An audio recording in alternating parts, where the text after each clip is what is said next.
Yes, আমরা লাইভে চলে গেছি। সো শেয়ার দিয়ে ফেলো আর কি, যদি শেয়ার দিতে চাও তাহলে হচ্ছে প্রোফাইলে গিয়ে শেয়ার দিয়ে ফেলো। আসছে কিনা পেজে? হ্যাঁ, চলে আসছে।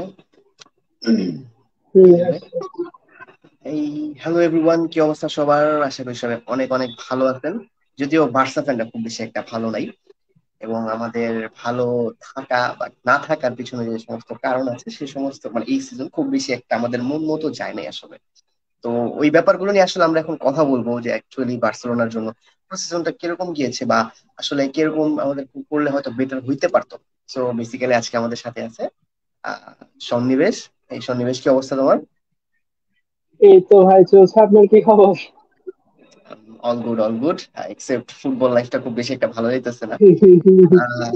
এনিওয়ে, ফার্স্ট অফ অল, মানে আমরা যদি হচ্ছে বলার মানে ফুটবল নিয়ে যদি হচ্ছে আমরা ক্লাব নিয়ে যদি বলতে শুরু করি, সব থেকে বড় প্রেস্টিজিয়াস আমাদের ব্যাপারটা চলে আসছে চ্যাম্পিয়ন্স লিগ। তো তোমার কাছে কি মনে হয় যে বার্সেলোনার যে মানে ফাইনালে যাওয়ার জন্য যে রুটটা ছিল সেটা কিন্তু কম্পারেটিভলি ইজি ছিল? ওকে, মানে যদি ধরা যায় আর কি, অপর সাইডে ইজি ছিল। তো হোয়াট ডু ইউ থিঙ্ক যে আমরা ফাইনালে আসলে কেন যাইতে পারি নাই, বা মানে যাওয়া উচিত ছিল যে না আমাদের স্কোয়াডের জন্য আমরা কোয়ার্টার ফাইনালে ওকে একটু কি স্যাটিসফাইড থাকা উচিত? What do you think, what went wrong? না, এখন যদি আমি স্কোয়াডের লজিকটা দিই বা স্কোয়াডের অজুহাতটা দিই, তাহলে আমরা কিন্তু ডরমুন্ডকে দেখতে পারি, কিংবা গত সিজনের আমরা ইন্টার মিলানকে দেখতে পারি। আমরা যে গত সিজন বারবার বলি যে আমরা ইনজুরির কারণে কোয়ালিফাই করতে পারি না, ইনজুরির কারণে বায়ার্নের কাছে হারছি, ইনজুরির কারণে ইন্টার মিলানের কাছে হারছি। কিন্তু আপনি আপনি যদি ইন্টার মিলানের স্কোয়াডটা দেখেন, তারা কিন্তু অতটা মানে সব প্লেয়ার পেয়ে যে বা সবাই যে ওয়ার্ল্ড ক্লাস প্লেয়ার নিয়ে খেলে ওরা যে ফাইনাল পর্যন্ত গেছে। ইভেন ওরা ম্যানচেস্টার সিটিকে প্রায় একদম ধরে রাখছিল বলা যায়। 1-0 ম্যাচটা বের হয়েছে। তো আমরা যদি এখন স্কোয়াডের অজুহাত দিই, সেটা পুরোটাই অজুহাতই হবে আমার মতে। বাট এখানে কিছু জিনিস আছে মেন্টালিটির, কিছু জিনিস আছে আপনার ম্যানেজমেন্টের, আর কিছু আছে যেগুলো পার্সোনাল ভুল প্লেয়ারদের। তারপরে এগুলোই আর কি মূলত। আচ্ছা, তাহলে মানে আচ্ছা, তোমাকে যদি হচ্ছে তুমি ট্যাকটিক্যাল দিকে যদি চলে যাই, মানে তোমার কাছে কি হুম। মনে হয় না যে বার্সেলোনা চ্যাম্পিয়ন্স লিগে যে অ্যাপ্রোচটা ইউজ করে এটা খুব বেশি প্রেডিক্টেবল হয়ে যায়? আমরা যদি চ্যাম্পিয়ন্স লিগে রিসেন্ট কয়েক বছরে যে সমস্ত দল ভালো করতেছে, বা লাস্ট ফোরেই যাচ্ছে যে সমস্ত দলগুলো, সবার যদি অ্যাপ্রোচের সাথে আমি বার্সেলোনার অ্যাপ্রোচটা যদি দেখি, সেটা আমার কাছে মনে হয় না যে লিগের সাথে অনেক বেশি সিমিলার রাখার চেষ্টা করতেছে। লাইক আমার যে এক্সট্রা পুশ যেটা আমার চ্যাম্পিয়ন্স লিগের জন্য দেয়া দরকার, সেটা কি আমার কাছে মনে হচ্ছে যে ল্যাক করতেছে অনেকের মতে, যে আমরা চ্যাম্পিয়ন্স লিগে আমাদের মেন্টালিটি যাচ্ছে না, বা আমরা ওইভাবে কোপ আপ করতে পারতেছি না।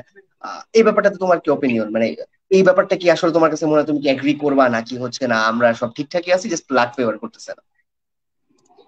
এখন যদি প্রেডিক্টেবলের বিষয়টা বলি, জাস্ট আমি একটা উদাহরণ দিই। এই কুন্দে যে আমাদের রাইট ব্যাক খেলতেছে, কুন্দে রাইট ব্যাক খেলতেছে, আরাহো সেন্টার ব্যাক খেলতেছে, যদি একটা স্পিড উইঙ্গার হচ্ছে, আরাহো রাইট ব্যাকে শিফট হচ্ছে। এটা মানে ইউনিভার্সাল ট্রুথ হয়ে গেছে বার্সেলোনার জন্য গত 1.5 বছরে বা গত এক সিজন ধরে। মানে এই ছোট ছোট বিষয়গুলো যে প্রেডিক্টেবল, মানে অসম্ভব প্রেডিক্টেবল, শুধু প্রেডিক্টেবল বলো না, অসম্ভব প্রেডিক্টেবল হয়ে গেছে।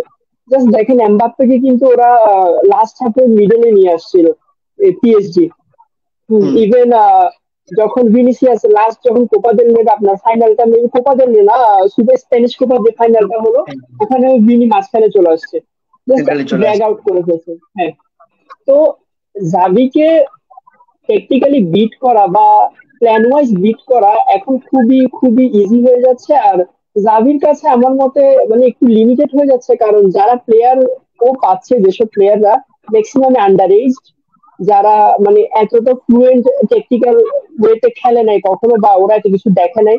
আপনি এখন লামিনকে চাইলে তো লামিনকে নিয়ে আমি এক্সপেরিমেন্ট করতে পারবো না, বা কুবার্সিটিতে এক্সপেরিমেন্ট করা সম্ভব না, বালদে তো না। এবার বালদে থাকলে বালদেকে নিয়ে আমি এক্সপেরিমেন্ট করতে পারতেছি, বা পেজি গাভি বা ডিএম তো নাই বলতে গেলে। তো এখানে এক্সপেরিমেন্টের বেশি কিছু নাই, কিন্তু যে কাজগুলো করা হচ্ছে বা যে স্টেপে আগানো হচ্ছে সেটা অসম্ভব প্রেডিক্টেবল। এবং আশা করি এটা সামনে কাটবে, আশা করি, কারণ কিছু সাইনিং এ তোমার আশা তোমার দেখছি। মনে হয় না যে একটা ইন্টেন্সিটি, মানে আমি যদি বলি, আমি যে সময় থেকে আর কি বার্সেলোনা ফ্যান, লাইক ধরো 2010-11 ওই টাইম থেকে মোটামুটি খেলা দেখা শুরু হয়েছে। তো ওই সময় আমি যেটা দেখছিলাম যে বার্সেলোনা হুইগো দি পজিশনই মেনটেন করতো, তাদের হুম, হুম, হুম। ফ্লুইডিটি ছিল। But the thing is Barcelona ball যদি লুজ করতো তারা কিন্তু উইং ব্যাক করার জন্য অনেক হাংরি ছিল। কিংবা আমরা যখন বলে যে অনেকে বলে যে না পজিশন বেস টিম ট্রানজিশনে ভালো হবে না, বাট আমি ওই হুম, হুম। টিমটার মধ্যে দেখছিলাম ট্রানজিশনেও ভালো ছিল। ইনফ্যাক্ট যখন আমরা লাস্ট চ্যাম্পিয়ন্স লিগ জিতছি 2015-তে, তখন আমরা ট্রানজিশনে ভালো ছিলাম। যদি আমরা ওই এমএসএন প্রায়োটা চিন্তা করে হয়তো বলতে পারি ওই জন্য, বাট ওইটা ছাড়াও তো একটা ট্যাকটিক্যাল ব্যাপার আছে যে আমার মানে এই জিনিসটা কি টোটালি একটা ভুল ধারণা না যে আমি যদি পজিশন বেসড খেলে আমি ট্রানজিশনে ভালো হব না বা হওয়া যাবেই না, এটা ইম্পসিবল একটা ব্যাপার। না, নিশ্চয়ই এটা তো নিশ্চয়ই ভুল ধারণা। আপনারা ম্যান সিটিকে দেখলে বলতে পারবেন, বুঝতে পারবেন বিষয়টা, বা হালের আর্সেনালকে দেখলে বোঝা যায়। ইভেন কিছু কিছু ক্ষেত্রে বায়ার্নকে দেখলেও বোঝা যায় যে ট্রানজিশনে কতটা বেটার হওয়া যায় বল পজিশনে রেখে। আমি চ্যাম্পিয়ন্স লিগের বায়ার্ন বলছি না, বাট বুন্দেস লিগের বায়ার্ন কিন্তু মোটামুটি পজিশন রেখেই খেলে।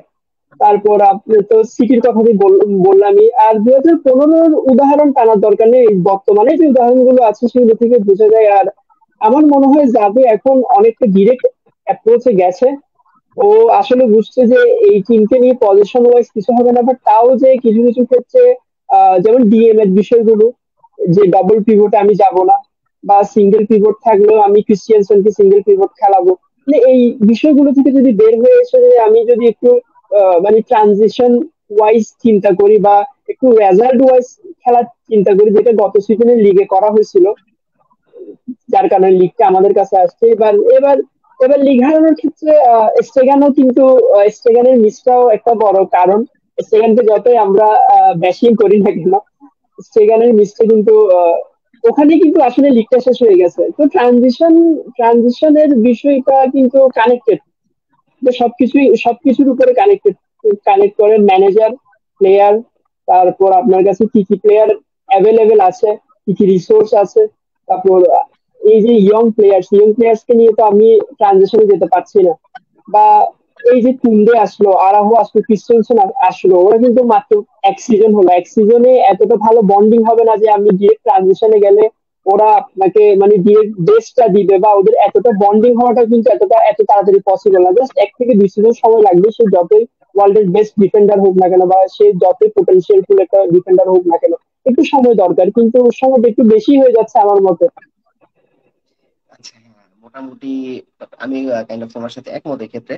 আচ্ছা, যেহেতু একটা টপিক চলে আসছে টার স্টেগেন, তো আচ্ছা, আমি যখন আমরা যখন দেখতে পাচ্ছি টার স্টেগেন বার্সেলোনা দলে যখন রেগুলার হইতে শুরু করে, ওই টাইমে কিন্তু একটা সুন্দরভাবে ট্রানজিশন, গোলকিপার ট্রানজিশনটা আমাদের খুব সুন্দরভাবে হয়েছে। লাইক আমি যদি বলি ভালদেস, ব্রাভো, দেন টার স্টেগেন আসছে। এখন টার স্টেগেন যেটা আমরা দেখতেছি সে ফিনিশিং এর দিকে চলে যাচ্ছে বা অনেকের মতো ফিনিশড হয়ে গেছে।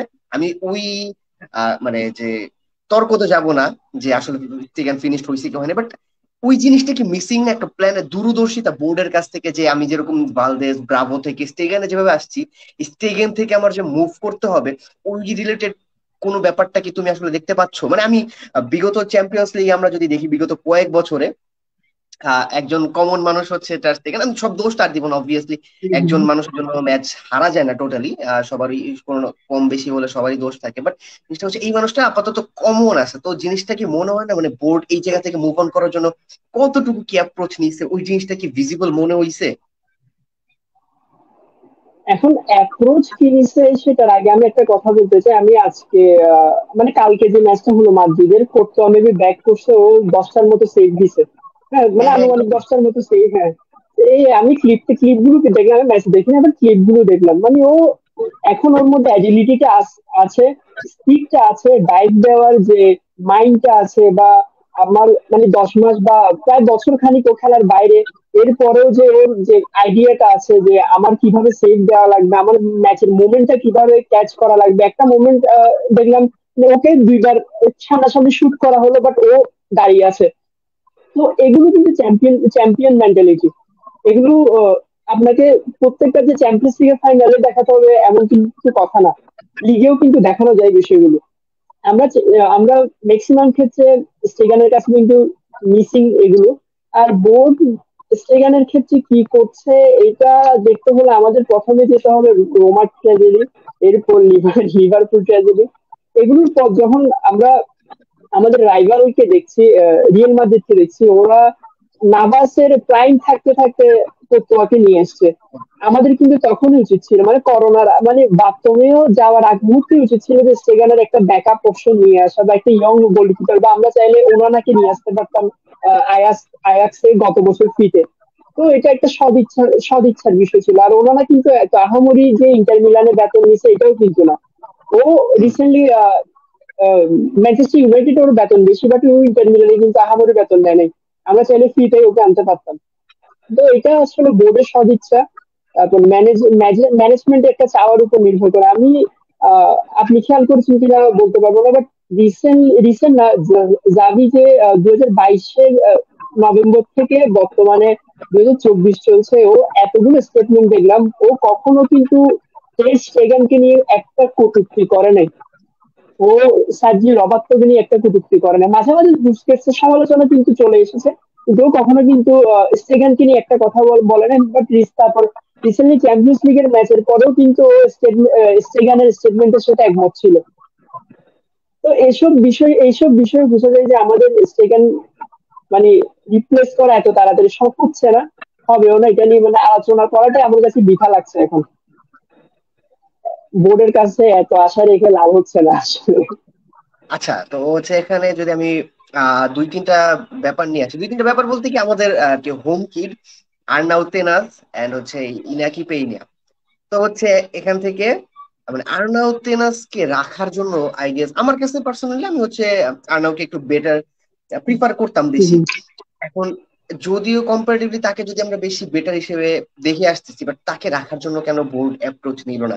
এখন সে কি গোল্ড ডিগার দেখে পিএসজি তে চলে গেছে? That এরকম টাইপের কিছু নাকি বোর্ড অ্যাপ্রোচ নিয়েছে? What do you think, what could be the scene? এখন বিষয়টা হচ্ছে আমার মতে, আমার মেবি ওখানে টাকার তো একটা বিষয় আছে। প্লাস ও কিন্তু টেনাস কিন্তু ওখানে গিয়ে কিন্তু চান্স পেয়েছিল, কয়েকটা ম্যাচে চান্স পেয়েছে, কিন্তু ভালোই খেলেছে। লিগে লিগে চান্স পেয়েছে, যাওয়ার পরপরই প্রথম দিকে একটু কয়েকটা ম্যাচে চান্স পেয়েছিল, ভালো খেলেছে। আর এক্ষেত্রে স্টেগান থাকায় বার্সেলোনা এটা কিন্তু নিশ্চয়তা পায় নাই। হ্যাঁ, এটা যে ভাগ্যের দোহাই যে স্টেগান ইনজুরিতে পড়ছে, যে পেনা চান্স পাইছে, এটা পুরোটা ভাগ্যের বিষয়। এমন জানলে পেনাসও থেকে যেত হয় খুব সম্ভবত। আরেকটা বিষয়, টাকার তো বিষয়টা আছে, বাট আমি আপনার সাথে একমত যে টেনাস ট্যালেন্ট ওয়াইজ পেনা থেকে বেটার, এবং ওর পারফরমেন্স ওয়াইজ আমি পারফরমেন্স ওকে বি টিমে দেখছি। বি টিম ওয়াইজ আমার কাছে টেনাস অলওয়েজ বেটার মনে হয়েছে। ইভেন টেনাস কিন্তু ক্যাপ্টেনও ছিল বি টিমে, ও কিন্তু একটা লিডারশিপ মেন্টালিটিও ছিল। তো লিডারশিপ, যে ব্যাকের যে লিডারশিপটা দেওয়া হয় সেটা আমরা ওর থেকে পেতাম, অলওয়েজ পেতাম। তো এটা একটা ব্যাড মুভ ছিল। আহ, এটাই আর কি। আচ্ছা, ঠিক আছে। তো এখান থেকে আমার একটা জিনিস আর কি তোমার কাছে, একটা জিনিস তুমি হয়তো নোটিস করছো কিনা জানি না, লাস্ট সিজনে আমরা কিন্তু মানে প্রিমিয়ার লিগ একটা জিনিস দেখছি যে হচ্ছে আর্সেনাল বলো বা হচ্ছে সিটির কথা যদি বলো, তারা কিন্তু হচ্ছে ব্যাক ফোরে যে চারজনকেই রাখছে, মানে লাইক এরকম না, ফুল ব্যাক দুইটাকে আমরা একদম টিপিক্যাল বা ট্রেডিশনাল ফুল ব্যাক হিসেবে সেন্টার ব্যাকদেরকে কিন্তু মেকশিফট ফুল ব্যাক হিসেবে খেলানো হয়েছে। সো এই ব্যাপারটাতে কিন্তু এরা মোটামুটি সাকসেস পাচ্ছেও। অনেকগুলো টিম এই জিনিসটা অ্যাপ্রোচ করছে এবং প্রিমিয়ার লিগে অনেক কমন একটা জিনিস হয়ে দাঁড়াইছে কিছু কিছু টিমের ক্ষেত্রে দেখা গেছে। তো বার্সেলোনার ক্ষেত্রে কি মানে আমাদের কি এই জিনিসটা তোমার কাছে কি মনে হয়? অনেকে বলে যে আমাদের কাছে হয়তো ফুল ব্যাক ফর্মে ছিল না, বা আমরা কোন দিকে খেলাইতে হয়েছে, মাঝে মাঝে আরাউকে খেলাইতে হয়েছে। সো এই জিনিসগুলো কি তোমার কাছে মনে হয় জাস্ট এন এক্সকিউজ, নাকি হচ্ছে আমরাও চাইলে করতে পারতাম, নাকি আমাদের ফিলোসফির সাথে যায় না? না, এখানে ফিলোসফি থেকে আমি কোচের মানসিকতাটাকে আমি জাবিকে বেশি দায়ী করবো এখানে। কারণ আমরা যদি সিটিকে দেখি, সিটি কিন্তু মানে চারটা সেন্টার ব্যাক নিয়ে খেলেও স্টোনকে লিভার হিসেবে ইউজ করছে। তারপর হুম। আপনার সরি স্টোনসকে লিভার হিসেবে ব্যবহার করছে, যেটা রোনাল্ড কোমেন করতো। ইভেন ও রোদ্রিকে ব্যাকআপ দিছে, ও বার্নার্ডো সিলভাকে ব্যাকআপ দিচ্ছে। তো যার কারণে বার্নার্ডো সিলভাও কিন্তু অ্যাটাকিংলি খুব খুব ফ্লুয়েন্ট হয়েছে। ওর ডিফেন্সিভ বিষয়টা আমি বাদ দিলাম। আহ, লাস্ট এগুলো ম্যাচে মানে কিন্তু হচ্ছে বার্নার্দোর, আমি এই জিনিসটা নিয়ে আমিও হচ্ছে একদিন তোমাকে হয়তো বলছিলাম, বাট লাস্ট ম্যাচে যেটা আমি দেখতে পাইছি যে গতকালকে আর কি সিলভা আর কি যেটা করছে যে সিলভা ওয়াকারের জায়গাতে চলে আসছিল, আর ওয়াকার হচ্ছে সেই যে সিলভার জায়গাটা অপারেট করতেছিল। মানে মানে আসলে সিলভাকে চাইলে আসলে এভাবে ইউজ করা সম্ভব আর কি। যাই হোক, sorry for interrupt, you can না না না, কন্টিনিউ। না, এই তো এই যে আপনি এই কথাটা বললেন, এই যে জাস্ট এই সামান্য সামান্য চেঞ্জ কিন্তু অপোনেন্ট টিমের ম্যানেজারের যে প্ল্যানটা হয়তো অত বেশি আমি চেঞ্জ করছি না, জাস্ট আমি দুইটা প্লেয়ারের একদম ভিন্ন একটা পজিশন আমি সোয়াপ করে দিলাম বা চেঞ্জ করে দিলাম। তো এটার কারণে অপোজিশন যে ম্যানেজমেন্ট সে ঘাবড়ে যাবে, স্বাভাবিকভাবে ঘাবড়ে যাবে। এটা মানুষের ফিলোসফির মধ্যে পড়েছে ঘাবড়ে যাওয়াটা। আচ্ছা, আহামরি কিছু করছে না, ও রোলটাই পালন করছে, ও রোলটাই পালন করছে। বাট ওই ম্যানেজারটা সবসময় থাকবে যে ও পজিশন চেঞ্জ করছে, মানে জাভি যখন পজিশন চেঞ্জ করে দেবে বা পেপ যখন পজিশন চেঞ্জ করছে, মানে এখানে বিরাট কিছু একটা হয়ে যাবে। তো আমাকে এখানে ব্যাকআপ দেওয়ার জন্য আরো দুইটা প্লেয়ার এদিকে আনতে হবে, এদিকে সরাতে হবে, সামনে সামনে নিতে হবে, পিছনে নিতে হবে। বাট এইটা করার কারণে দেখা যাবে মানে ওরা ওখানে মানে অর্গানাইজ থাকতে পারবে না, এটা আনঅর্গানাইজ হয়ে যাবে, তখন আমি চান্সটা নেবো। তো বিষয়গুলো নেওয়ার জন্য, বিষয়গুলো করার জন্য কিন্তু মানে আগাতে হবে, আমাকে অ্যাপ্রোচ করতে হবে বা এক্সপেরিমেন্ট করতে হবে। এখন যদি যাবি যদি অজুহাত দেয় আমি এক্সপেরিমেন্ট করার সময় পাই নাই, তাহলে কিন্তু এটা হচ্ছে না। ইভেন ও লাস্ট সিজনে যখন মানে লিগ যখন কনফার্ম হয়ে গেছে, তখন আমার মনে আছে অ্যালোনসোকে খেলাতো, ও রবার থেকে স্টার্ট করাতো, ও তারপর মানে যত বুড়া ভাব আছে সবগুলোকে স্টার্ট করাতো। হ্যাঁ, ও চাইলে কিন্তু তখন একাডেমি থেকে প্লেয়ার ডাকতে পারতো, ও এক্সপেরিমেন্ট করতে পারতো, ও একাডেমির প্রত্যেকটা প্লেয়ারকে সামনের সিজনের জন্য বাজিয়ে দেখতে পারতো। হেক্টর ফোর্ডকে ওকে ম্যাচে খেলাতে হচ্ছে, ও গত সিজনে চাইলে ওকে খেলিয়ে ট্রাই করে দেখে নিতে পারতো ওর কি কি অ্যাবিলিটি আছে, ও কোথায় কোথায় মানে ও ইনভার্টেড ফুলব্যাক হিসেবে বা ও মানে মিডে গিয়ে ডিএম হিসেবে ব্যাকআপ দিতে পারে কিনা ওরিয়েল রোমেও বা ফ্র্যাঙ্কিকে। এগুলো সবও কিন্তু ট্রাই করতে পারতো। এই সিজনে এসে ছোট ছোট কিছুর জন্য আমরা একটা ফুটের জন্য একটা ম্যাচও কিন্তু আমরা ইয়া করছিলাম, কোলাপস করছিলাম। তো এগুলো কিন্তু ট্রাই করতে পারতো। ছোট ছোট অনেক বিষয় আছে আমরা ট্রাই করার, যেগুলো জাভি সুযোগ পেয়ে করছে। যেমন এই লাস্ট কয়েকটা ম্যাচ আমরা কিন্তু শিওর যে আমাদের লিগটা আসছে না, বাট আপনি গত ম্যাচে দেখেছি, গত ম্যাচে কিন্তু আহামরি এত আমি এক্সপেরিমেন্ট দেখিনি। আমার মনে হয় না ম্যাচটা হারলেও কিছু হতো, বাট এক্সপেরিমেন্ট করা যেত, অনেক কিছু এক্সপেরিমেন্ট করা যেত। ফেলিক্সকে সেন্ট্রালে খেলানো যেত। আহ, লেওয়াকে কালকে আমি লেফটে দেখছি, বাট অতটা আমার ইফেক্টিভ লাগে নাই। ওর আসলে এইজের একটা বিষয় আছে, 36 বছরের একটা প্লেয়ার লেফট ফ্ল্যাঙ্ক আপনার অপারেট করতে পারারও কথা না। তো ওকে আমরা ওবেমায়াং বা লুক ডিজন হিসেবে ইউজ করতে পারি। এগুলো আর কি, এগুলো হচ্ছে এক্সপেরিমেন্টের বিষয়। এখন যদি এই যে আমি গতকালকে আমি আহ লেওয়াকে এক্সপেরিমেন্ট করলাম না বা লেওয়াকে আমি খেলালাম, স্টার্ট থেকে খেলালাম, সামনের সিজনে গিয়ে যখন লেওয়া একদম আউট অফ ফর্ম চলে যাবে, আমি 36 বছরের লেওয়া থেকে আমি আর কিছু আশা করছি না। ও যদি একটা ম্যাচও গোল না করে আমি আমি কান্নাকাটি করবো না, কারণ আমি জানি ওকে জাবি খেলাচ্ছে, জাবি চাইলে ওকে বেঞ্চ করতে পারে, তো করছে না। ও তো আর কান্নাকাটি করে বলছে না যে আমি খেলবো, আমাকে খেলাতেই হবে। তো এটা কিন্তু আমাদের কাছে রিসোর্স আছে, আমাদের কাছে কিন্তু ফেলিক্স আছে। ফেলিক্সকে একটা কয়েকটা ম্যাচে টানা যদি আমি সেন্ট্রালি খেলাই, দেখতাম যে আসলে ও আউটপুট দিতে পারছে কিনা, সেটাও কিন্তু দেখা হয় নাই। তো অনেক বিষয় আছে এক্সপেরিমেন্ট করার, যেগুলো পেপরা করছে, আর্টেটা করছে, ইভেন মাঝে মাঝে টেন হাগও আমাদেরকে দেখায় এই কিছু করে। ও তো আচ্ছা, যেগুলো আমি এখান থেকে জাগের মধ্যে মিসিং দেখছি।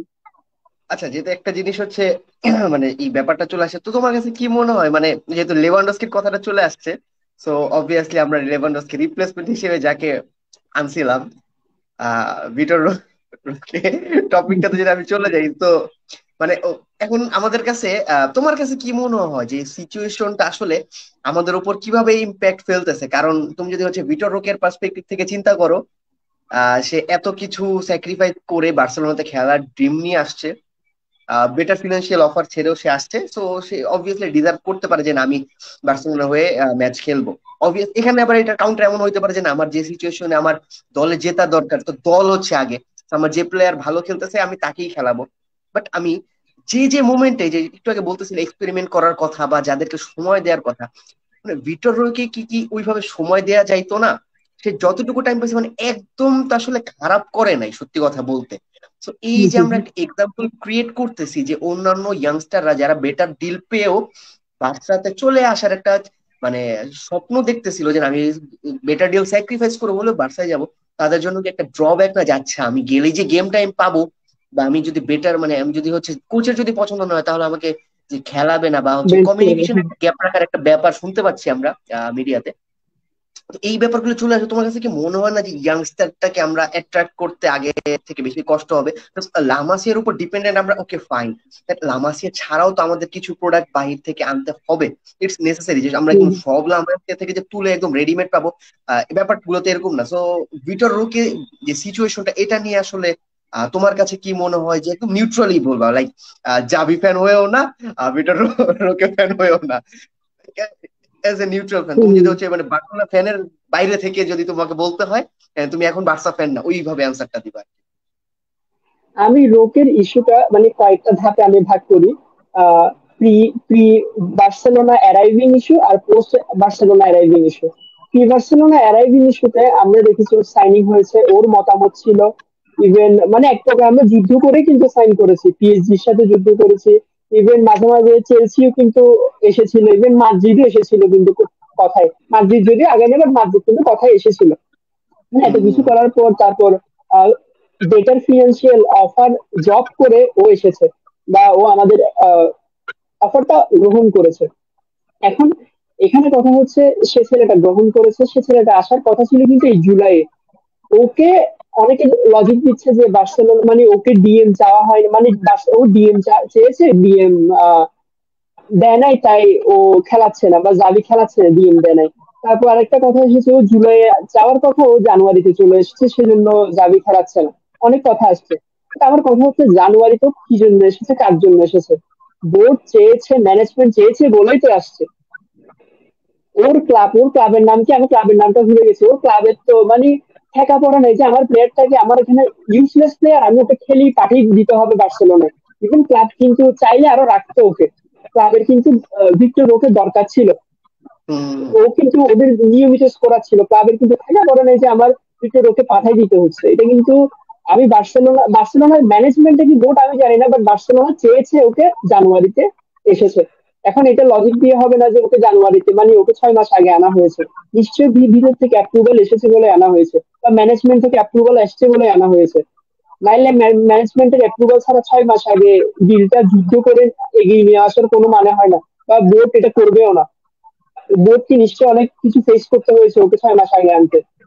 তো এখানে ম্যানেজমেন্টের যে একটা পজিটিভ একটা সাইন ছিল, এটা বোঝা যায়। এখন ওকে খেলাচ্ছে না কেন অনেক ইস্যু দাঁড়া করানো যায় এখানে, যে ডিএম নাই, বা ডিএম নাই সেজন্য আমি তো খেলাবো না। বাট প্রফেশনাল ওয়েতে গিয়ে এত অভিমানী হবে বলে আমার মনে হয় না কোনো মানুষ।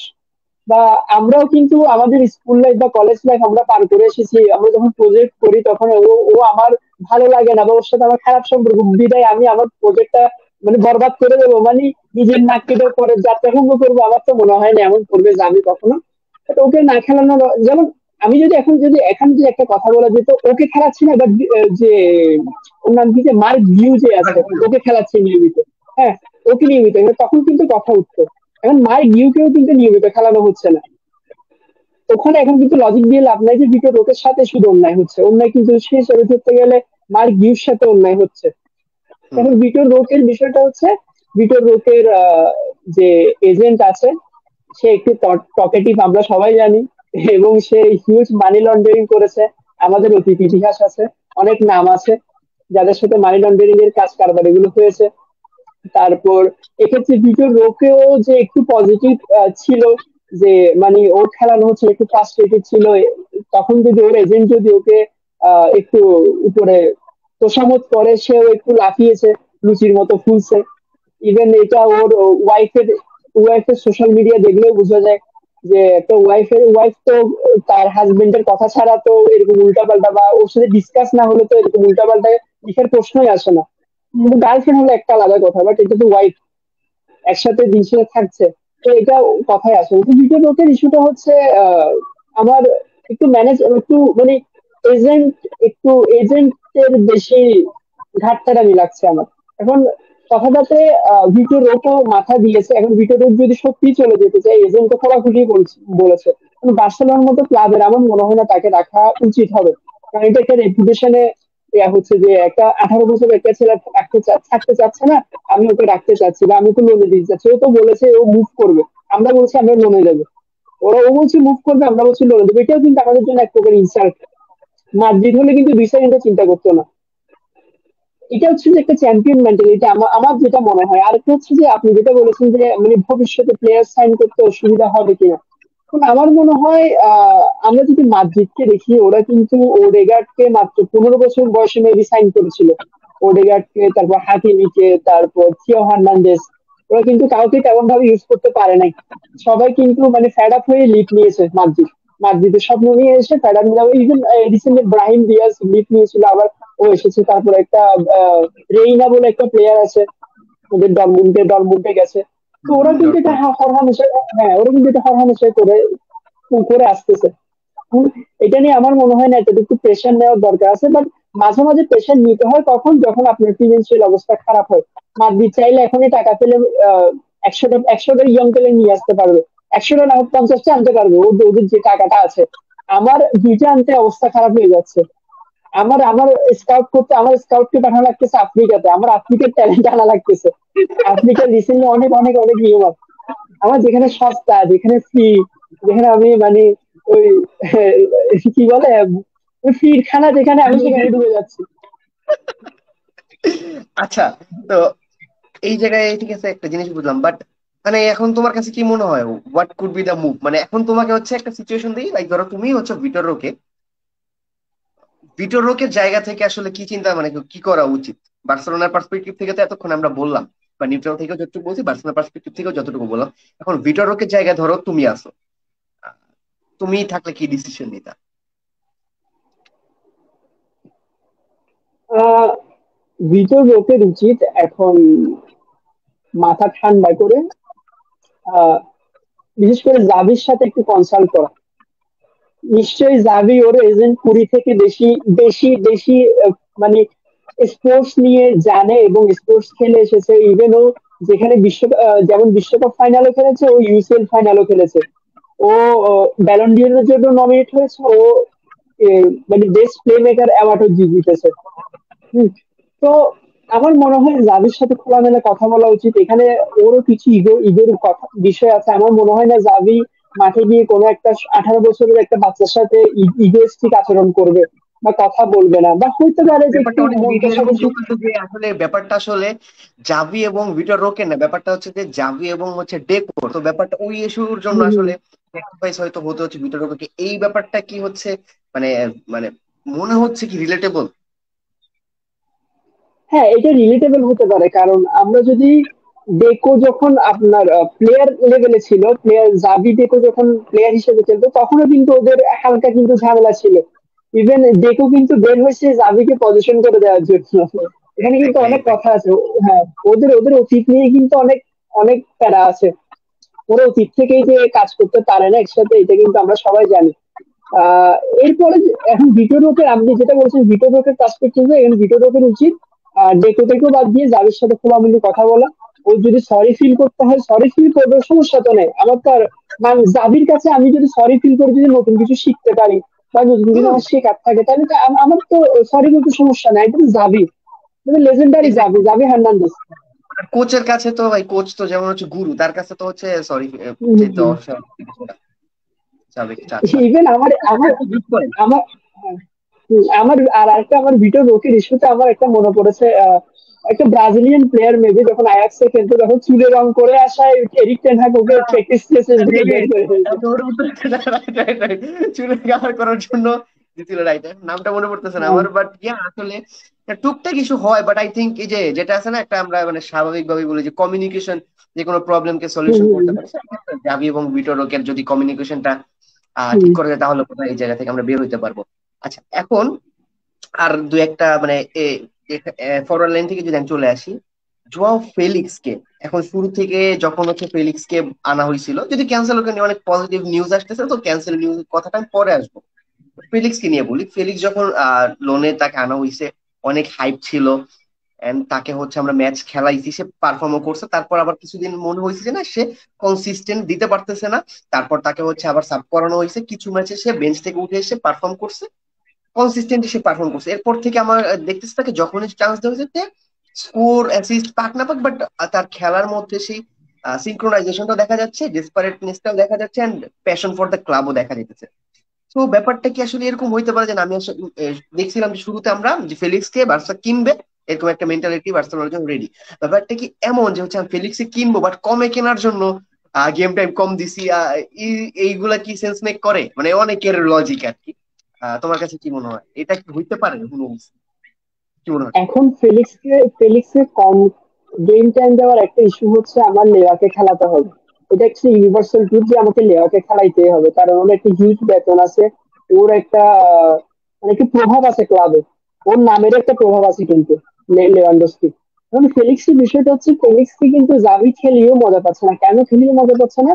কারণ এই ফেলিক্স কিন্তু আমার খেলাতে হয়, প্রপারলি খেলাতে হয়। আমি যেটা মানে আপনার সাথে আগেও যে কথা হয়েছিল যে সাইডে দুইটা টাচ লাইন উইঙ্গার দিতে হবে, একটা মিনিমাম একটা ইন্টেরিয়র দিয়ে ওকে খেলাতে হবে যে বক্সে রান করতে পারবে ফিলিক্স যখন ডাউন হুম হবে। হ্যাঁ, এটা ওকে খেলা মানে এরকম একটা মানে পজিশন কিন্তু রেডি করতে হবে ওর জন্য, যেটা জাভি কিন্তু দিতে পারে নাই। ও যখন ফেলিক্সকে সেন্টারে খেলাতে হয়েছে তখন কিন্তু লেফট ফ্ল্যাঙ্কে একটা হিউজ জায়গা খেলে, মানে একটা proper left back left winger ছিল না, যেটার কারণে যেটার কনসিকুয়েন্স আপনার ফেলিক্সকে ভোগ করতে হয়েছে। ওর খেলায় এটা প্রভাব পড়ছে। যখন যখন সরি যখন মানে লেফট ব্যাকে যে থাকতো সে যখন উপরে উঠে যেত তখন আবার ট্রানজিশনে কিন্তু আবার অনেক কিছু আমাদের অনেক কনসিডার করতে হয়েছে। তো এসব চিন্তা করে ফেলিক্সকে আগে আর খেলানো হয় নাই। আর যে কম দামে কেনার বিষয়টা আমার মনে হয় না জাভি ফেলিক্সকে পছন্দ করতেছে কেনার জন্য। জাভির অত জাভি যে ছোটখাটো প্লেয়ার নিয়ে বা একটা ছোট ইস্যু নিয়ে যতটা উচ্ছ্বাস করে ফেলিক্স নিয়ে কিন্তু অতটা উচ্ছ্বাস ও কখনোই করে নাই। ইভেন ও সাইনিং ও করে নাই, ও কিছুতে করে নাই। ওর মানে সাইনিংটা মূলত ছিল জর্জ ম্যান্ডেস আর আমাদের যে প্রেসিডেন্ট আছে জোয়ান লাপোর্তা, ওনার যে সম্পর্কটা ছিল ওটা ওটা একটু বিল্ড আপের একটা বিষয় ছিল। ওদের দুইটা প্লেয়ার টাইম পাচ্ছিল না।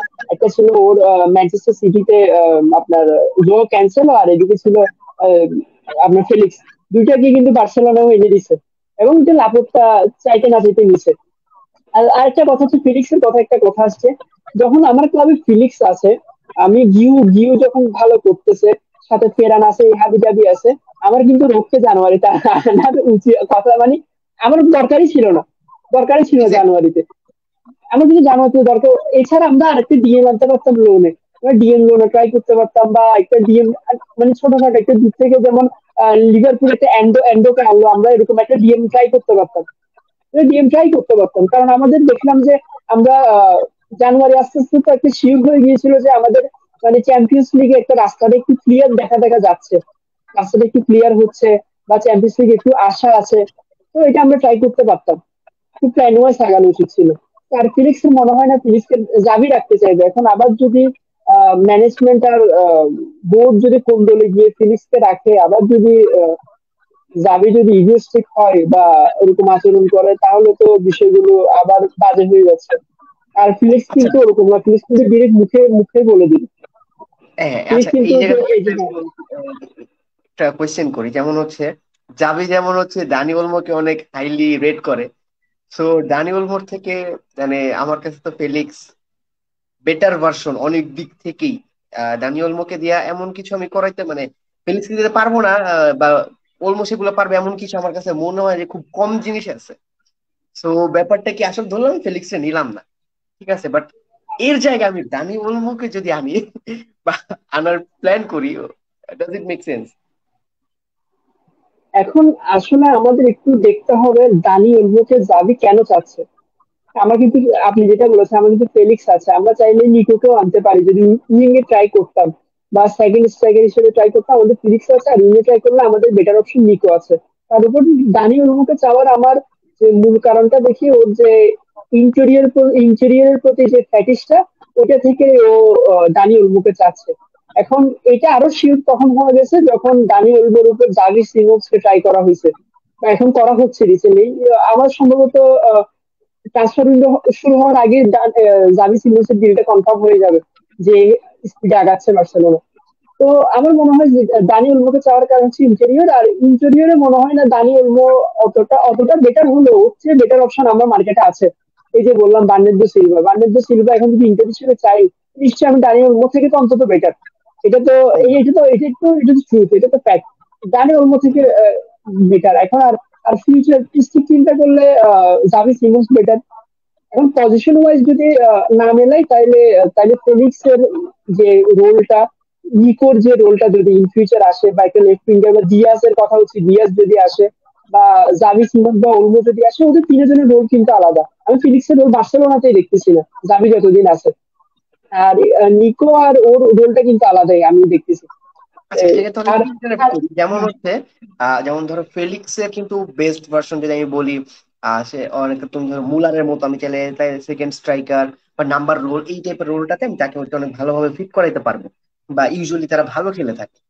এখন জাভি সিমন্সকে যদি আমি আনতে চাই, জাভি সিমন্সেরও বেস্ট পার্টটা হচ্ছে সেই স্ট্রাইকারের নিচে শ্যাডো স্ট্রাইকার হিসেবে থাকবে, নাম্বার 10 হিসেবে থাকবে সে।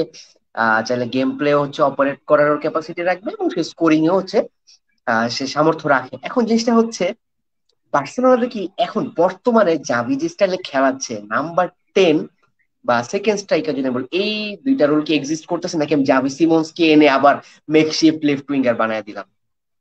এটা আমার নিয়ে কিছু এক বল। আমার এক আমার একটা অবজার্ভ হচ্ছে, আমি জাভিকে মানে জাভি সিমন্সকে আনছি হচ্ছে লেবার যে ফ্যাটিগের ইস্যুটা আছে সামনে সিজনে, যেটা আরো আরো বাড়বে, সেটা মানে কভার হয়ে যাবে। যেমন এখন দেখছেন মানে লেবার কিন্তু মানে ঠিক সময় বক্সে রান নিতে পারছে না, এটা ওর এইজের কারণে হচ্ছে। ঠিক মতো মানে আগে যেখানে আমরা দেখতাম লেবা পৌঁছে গিয়ে পা লাগিয়ে দিচ্ছে বা একটা কমে লাগলেও গোল, তো মানে গোলের একটা মানে ন্যানো সেকেন্ডের ডিফারেন্সে কিন্তু গোল হবে কিনা হবে না, যে অনেক কিছু মেক হয়ে যায়। তো এই বিষয়গুলো কভার দিতে আমার একটা বক্স রানার হিসেবে জাভি সিমন্স বা কে ইন্টেরিয়রকে চাওয়া হচ্ছে। আর ইন্টেরিয়র এমন না যে সবসময় যে শ্যাডো স্ট্রাইকার হিসেবে থাকতে হবে, বা যখন ইউ বা বিটো রোগকে যদি আমি খেলাই তখন কিন্তু আমার শ্যাডো স্ট্রাইকার হিসেবে না থাকলেও চলবে, কারণ ওদের সেই অ্যাজিলিটিটা আছে ওই এই এটা কভার দেওয়ার এই বয়সে, যেটা বর্তমানে নেওয়ার নেই আর কি। তারপর আর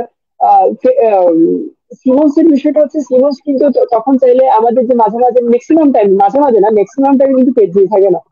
তারপর মাঝে মাঝে গাবি গাবি যেমন গাবি এই সিজনে মিস হয়েছে, ওগুলো কিন্তু আমি সিমন্সকে দিয়ে কভার দেওয়া যায়। সিমন্স কিন্তু অনেক ভার্সেটাইল, ও ডিএম ছাড়া মিডফিল্ডে সব পজিশনে খেলতে পারবে। হম হম। এটা আচ্ছা, হচ্ছে একটা পজিটিভ দিক আর আমি কি। মনে হয় এই জিনিসটা সেন্স মেক করতেছে, জাভি সিমন্সের এই ব্যাপারটা। বাট আমার কাছে মানে অলমোকে কি তোমার কাছে ওরকম মনে হয় ওয়ার্ক হর্স, এই জিনিসটা কি অলমোর গেম প্লে থেকে তোমার মনে হয়? মানে আমার কাছে মনে হয় যে ইভেন তুমি যদি এই ওয়ার্ক হর্স জিনিসটাই চাও, রাফিনিয়া তো এই জিনিসটা আরো বেশি করতেছে, লাইক ইভেন উইং থেকে সে লেবার ওই জিনিসগুলোকে এখন বেশি কভার দিতেছে। সো মানে মানে আচ্ছা আমার আচ্ছা এই জিনিসটা খুব ভালো লাগছে না। আমি টোটালি এগেইনস্ট অলমোস্ট সাইনিং এর দিক থেকে, ঠিক আছে? আমি ওর হেটার না, বাট আমি ওর চাই না জাস্ট বার্সায় এখন। মানে এই টাকা নাই যেহেতু, আচ্ছা তো সাইন করাতে পারতেছি না। মানে এই জিনিসটাকে তোমার কাছে কি মনে হয় যে আসলে কোনো পজিটিভ কিছু আছে? অলমো আর ওয়ার্ক হর্স দুটো শব্দ কি আপনার? ওর ওর ওর শরীরটা মানে ওর ওর শরীরটা যদি দেখা হয় ওর সাথে কিন্তু ওয়ার্কআউট বিষয়টা যায় না। ওর শরীরটা যদি দেখা হয় ওর সাথে ওয়ার্কআউট যায় না। হম। এরপরে হচ্ছে ওকে কিভাবে ইউজ করবে, কিভাবে ওয়ার্ক হর্স বানাবে, এটা খুব মালুম একটা বিষয়। হ্যাঁ, ও যদি ওকে যদি ইউজ করা হয় ও প্রচন্ড প্রেডিক্টেবল হয়ে যাবে। ও কিন্তু উইঙ্গে কোনো কাজ করবে না। ও মিডফিল্ডে এমন না যে জাভি সিমন্স আপনার ডিরেক্ট সিএম হতে পারবে, বা আপনার একটা ব্যালেন্স থেকে বক্স টু বক্সও খেলতে পারবে জাভি সিমন্স, যেটা আপনার অলমো খেলতে পারবে না। অলমো কিন্তু একদম ডিরেক্ট হাফ স্পেস অপারেট করবে, বা হাফ স্পেসের নিচে আপনার ক্রিয়েটিভিটি মেনটেন করবে, বা মাঝে মাঝে আপনার শ্যাডো স্ট্রাইকার খেলবে, তাই এরকম প্লেয়ার। মানে ডিরেক্ট ও অ্যাটাকিং মাইন্ডেড বা অ্যাটাকিং অর্গানাইজড একটা প্লেয়ার। কোচকে যখন থেকে দেখে আসছি আমি তখন থেকে ভাবেই দেখছি। আর বেশিও বলতে দিয়ে একটু উইং এর কাজ চালানো যাবে। তো এরকম ক্রাইটেরিয়া দিয়ে কিন্তু আমরা ফেরান টোরেসকে সাইন করছিলাম, যে ও স্ট্রাইকারও খেলবে, ও লেফট উইঙ্গারও খেলবে, ও রাইট উইঙ্গারও খেলবে, ও মাঝে মাঝে ইন্টেরিয়রও খেলে ফেলবে। মানে এত কিছু সবকিছু করে আমরা এটা সাইন করছি, মানে একের ভিতর 10 দিয়ে গাইড বই আসতো না আমাদের, কপি গাইড বই ছোটবেলায়, একের ভিতর 10 এরকম, একের ভিতর 6। তো হচ্ছে ওরকম টাইপ প্লেয়ার। তো ওর মোটা ওরকম সাইনিং হয়ে যাবে আমার মনে হয়। ওকে দিয়ে আচ্ছা, এত কিছু আমি আশা করছিলাম। এক্স্যাক্টলি মনের মতো অ্যান্সারটা পাইছি আসলে। আহ, আচ্ছা, এখান থেকে আমাদের হচ্ছে লেটেস্ট সাইনিং গুইদো আর কি। এখন আমার কাছে কি মনে হয় যে মানে এই সাইনিংটা কতটুকু দরকার ছিল, এটার এক পক্ষে বিপক্ষে হাজার ধরনের মানুষের মতামত দেখতে পাচ্ছি কুলার্সদের মধ্যে।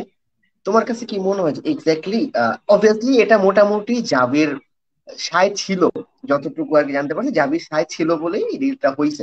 এখন আমার কাছে কি মনে হয় এই ডিলটা কতটুকু আমাদের জন্য আসলে ইফেক্টিভ হইতে পারে? Plus হচ্ছে আমরা যেমন আগের সিজনে দেখছিলাম যে প্রি সিজনে ওরিওল রোমিও বেশ ভালো ছিল।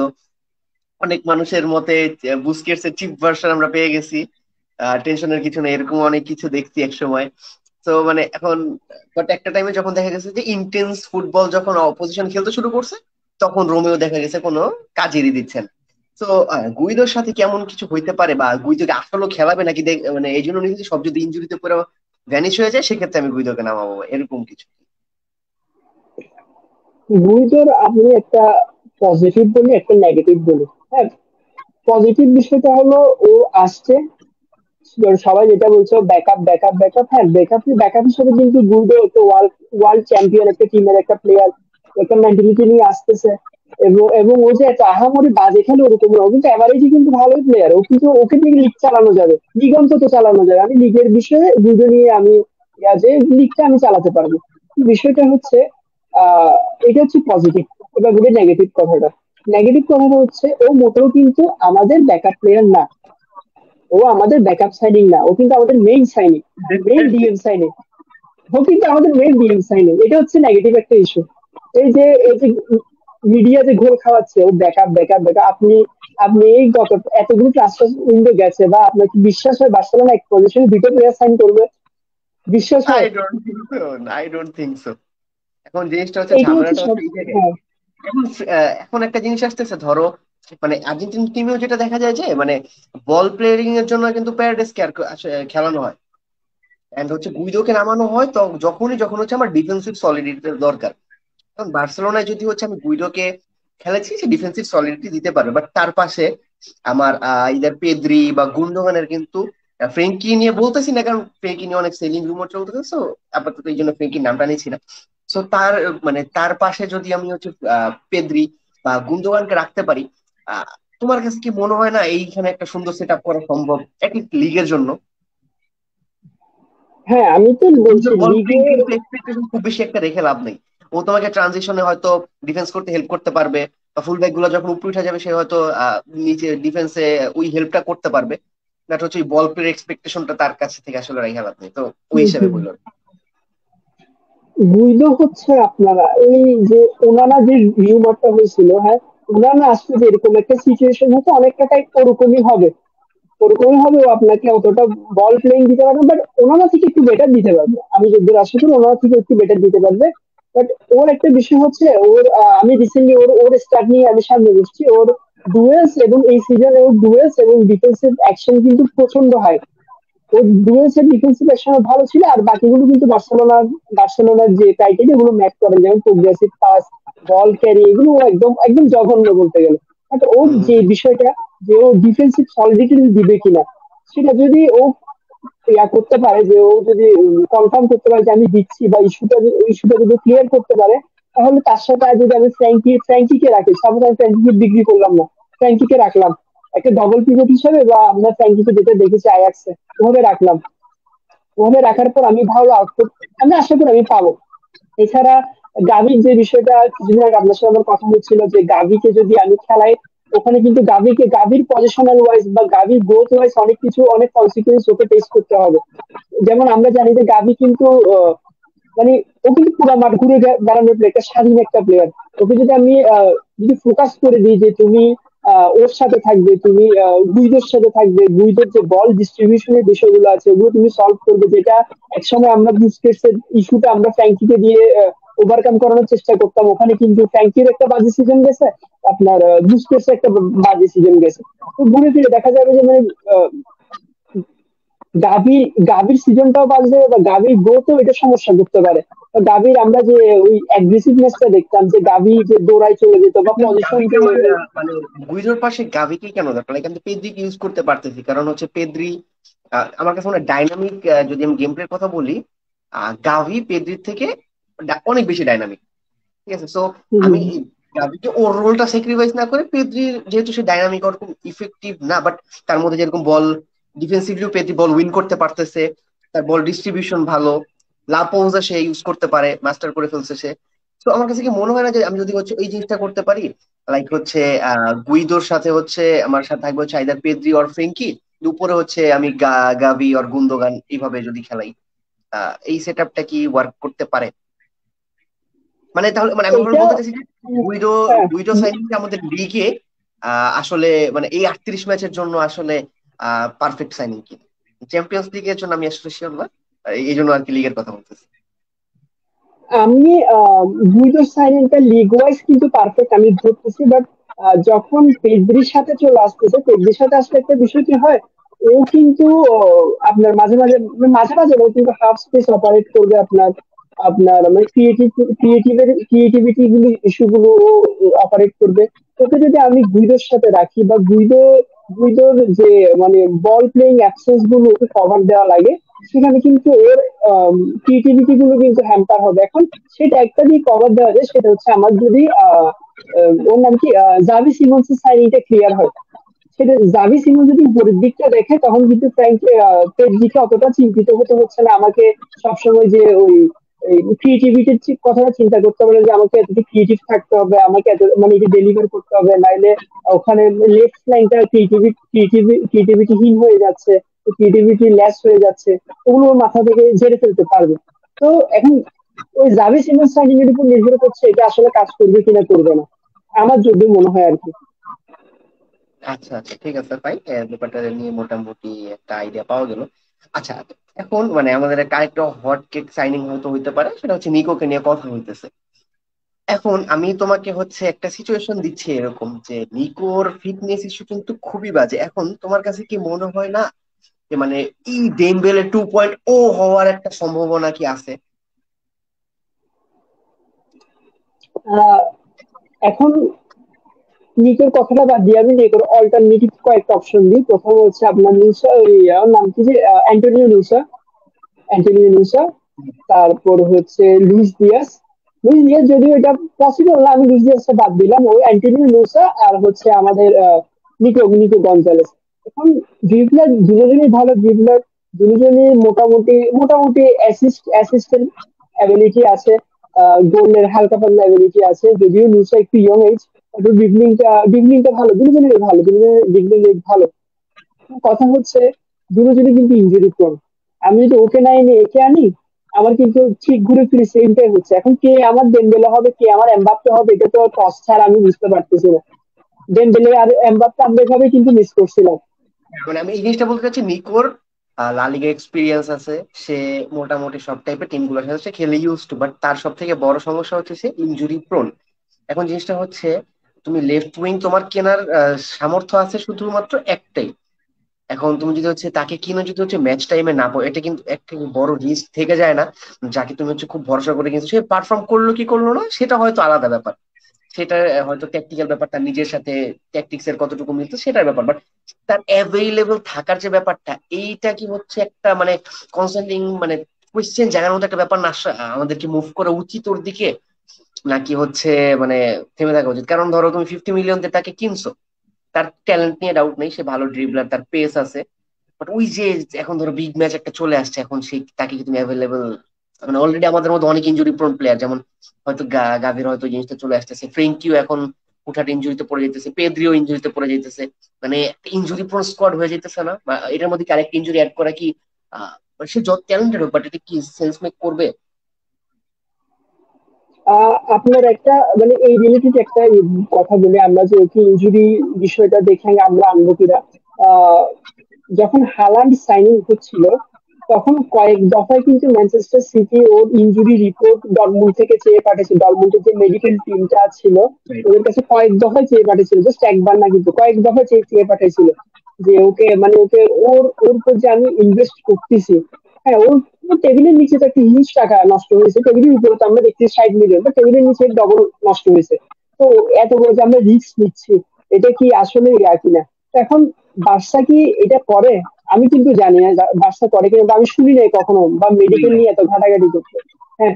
আর আর বার্সেলোনার যে মেডিকেল একটা ঝামেলা আছে ইউজুয়ালি সেটাও কিন্তু টিমগুলো এখন। করে, মানে এই সব টিমই এটা প্লেয়ার সাইনিং এর বেলায় করে, বাট জিনিসটা হচ্ছে অনেক এই যে তুমি যেটা হালান্ডের বেলায় যেটা যা হয়েছে, ম্যানচেস্টার সিটি খুব ডেসপারেটলি এই ব্যাপারটা হ্যাঁ, দেখছিল, ও হ্যাঁ, কিছু ফ্রিকোয়েন্টলি ইনজুর্ড হচ্ছে, আসলে ব্যাপারটা কি হচ্ছে ওই টিমের জন্য হচ্ছে, বা প্রবলেমটা কোথায় সেটা ফাইন্ড আউট করা বেসিক্যালি তো হচ্ছে।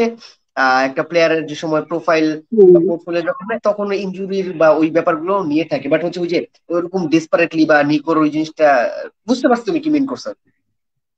এখন ওই যে বার্সেলোনা যে এখন ডেসপারেট এটা চেক করছে কিনা, বা আমি নিকোকে যদি আনি, হ্যাঁ নিকোকে আনবো, নিশ্চয়ই আনবো, যদি আমার প্রোফাইল যদি হিট করে যে ও লিয়াওর মতো ওর একটা পোটেনশিয়াল আছে, আমি দেখছি ওর আছে। আমি যদি সেটা দেখি, আমি যদি লিওর মতো 175 মিলিয়ন 150 মিলিয়ন ক্লজে যাওয়ার আগে যদি আমার না শুরু করে, আমি নিশ্চয়ই আনবো। কিন্তু আমার ওই দিকগুলো মানে সিকিউর করে আনতে হবে যে ওর মেডিকেল ইস্যু তো আমি হয়তো দেখি নাই, আমি নিকট রিপোর্ট দেখি না, বা আমি ডাক্তার না যে আমি আপনাকে মানে বলতে পারবো যে ও এইভাবে ভালো হবে কিনা হবে না।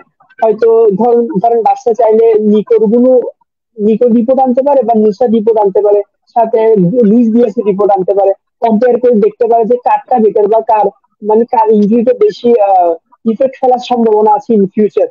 এগুলো এখানে এখন মেডিকেল টিমের অ্যানালাইসিস এর অনেক বিষয়গুলো আছে যেগুলো আমাদের সাধারণ মানুষের চোখে পড়ছে না। তো আর আর কথা হচ্ছে এগুলো, এটা বাদ দিয়ে যদি নিকোর কথা চিন্তা করি, নিকোর লা লিগ এক্সপেরিয়েন্স, নিকোর মানে অল ওভার সবকিছুই নিকো কিন্তু অনেক বেটার একটা চয়েস। এর উপর আমি কিন্তু অপশন দেখছি না। এর উপর যদি অপশন থাকে, লা লিগের কোনো অপশন নেই, লা লিগের বাইরে অপশন আছে, এই আর কি। ওকে। আচ্ছা, সো বেসিক্যালি ফরওয়ার্ড লাইন নিয়ে আমাদের মোটামুটি কথা গেল। আচ্ছা, এখন ফরওয়ার্ড লাইনে সবকিছু আচ্ছা শেষ করার আগে, আচ্ছা হ্যাঁ হ্যাঁ বলো। আমার একটা প্রশ্ন ছিল আপনার কাছে। সেটা হচ্ছে লুইস দিয়াজ ইস্যুতে। আমি জানি লুইস দিয়াজ পসিবল না, বা এখন যদি বার্সেলোনা যদি সিরিয়াসলি চেয়ে থাকে, এখন ওই বিষয়টি কি কি হতে পারে, এটা নিয়ে যদি আপনি কিছু বলেন ভালো হতো।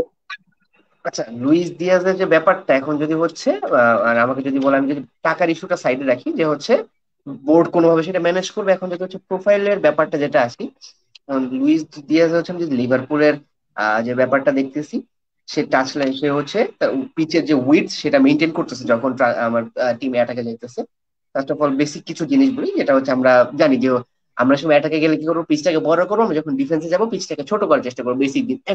লুইস ডিয়াজ এই বেসিক জিনিসটা খুব ভালোভাবে মেনটেন করে। তার উপর হচ্ছে কি, একটা যে ওয়ার্ক রেটের যে ব্যাপারটা, সেটা আমার কাছে মনে হয় একদম পিওর যে একটা ল্যাটিন ফুটবল, আর বোঝা যায় যে ওর ডিএনএ এর মধ্যে ল্যাটিন যে ভাইবটা আছে সেটা আছে। এখন জাভি যে ডিমান্ডটা করতেছে, বা জাভি যেটা দরকার, এটা হচ্ছে আমার, আমি যেহেতু স্ট্রাইকার হিসেবে আমি দেখতেছি যে আসলে লেভানডস্কিকে আমার খেলাইতে হবে। ঠিক আছে, এটা আমি আসলে অল্টারনেটিভ আমি কিছু দেখতেছি না আসলে, যে নতুন কাউকে এনে বসাবে।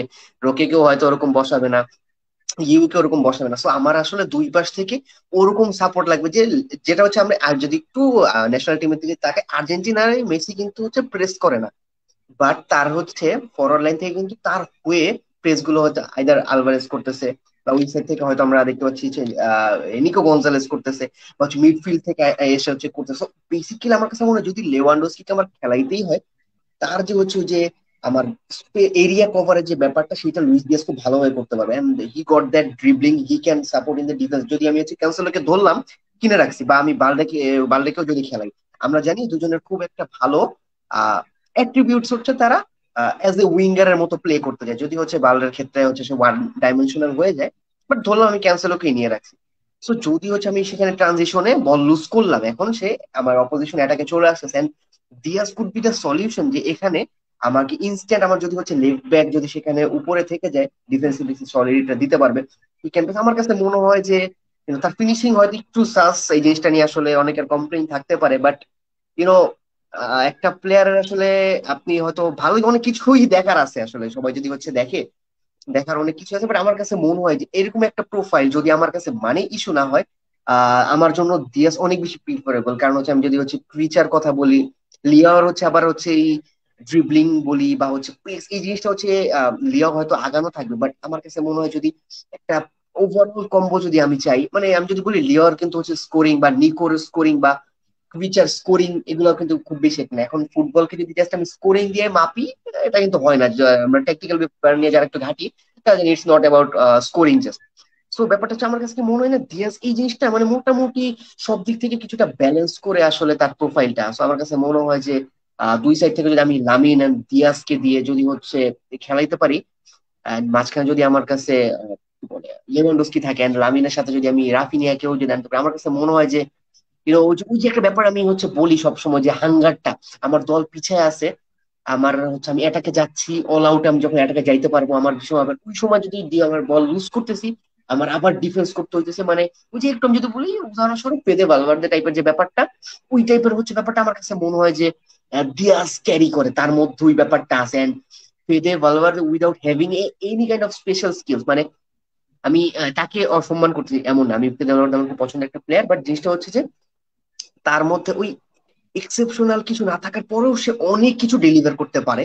এটা হচ্ছে তার স্পিরিট, তার প্যাশন, এই জিনিসগুলো প্রকাশ করে। আমার কাছে মনে হয় দিয়াসের ওই অ্যাবিলিটি আছে, যেটা হচ্ছে আমার কাছে মনে হয় দুই সাইড থেকে যদি আমি ইয়ামালকে বাদ দিই ইয়াং, যদি রাফিনিয়া এন্ড হচ্ছে দিয়াসকে বসায় যদি হচ্ছে ওখানে আহ, যদি এই দুজনকে খেলাইতে পারি, তো লেওয়াকে খুব ভালো একটা সাপোর্ট দিতে পারবে আই গেস। এন্ড আমার কাছে যদি বলা হয় money, if money is not the issue, then we should go for Diaz anyway. নিশ্চয়ই। আমি আপনাকে একটা স্টার্ট দিয়েছি, আহ, দিয়াস আর নিকো উইলিয়ামস সাথে রাখেন রিয়াল। হ্যাঁ। এই জিনিসটা হ্যাঁ, হচ্ছে আমি কমেন্টে হচ্ছে দিয়ে দিই। হ্যাঁ, হ্যাঁ। আমি আচ্ছা, এখান তারপর থেকে তুমি স্ক্রিন শেয়ার দিতে পারলে হয়তো দেখা যেত। হ্যাঁ। আচ্ছা। হ্যাঁ, এখন আমার, হ্যাঁ, আমার মতে হচ্ছে আহ, টাকাটা কিন্তু ইস্যু, টাকাটা ইস্যু না হওয়ার একটু বিষয় না, টাকাটা কিন্তু ইস্যু। এখন আমি যদি দিয়াজকে আনতে যাই, আমার কিন্তু একটা 100 না হয়তো একটা 80 থেকে 90 মিলিয়ন একটা ধাক্কা আছে। সেটা যদি হুম। আমি এখন যদি সেই ধাক্কাটা যদি নেই, তাহলে আমার অন্যান্য পজিশনে এটা হ্যাম্পার করবে।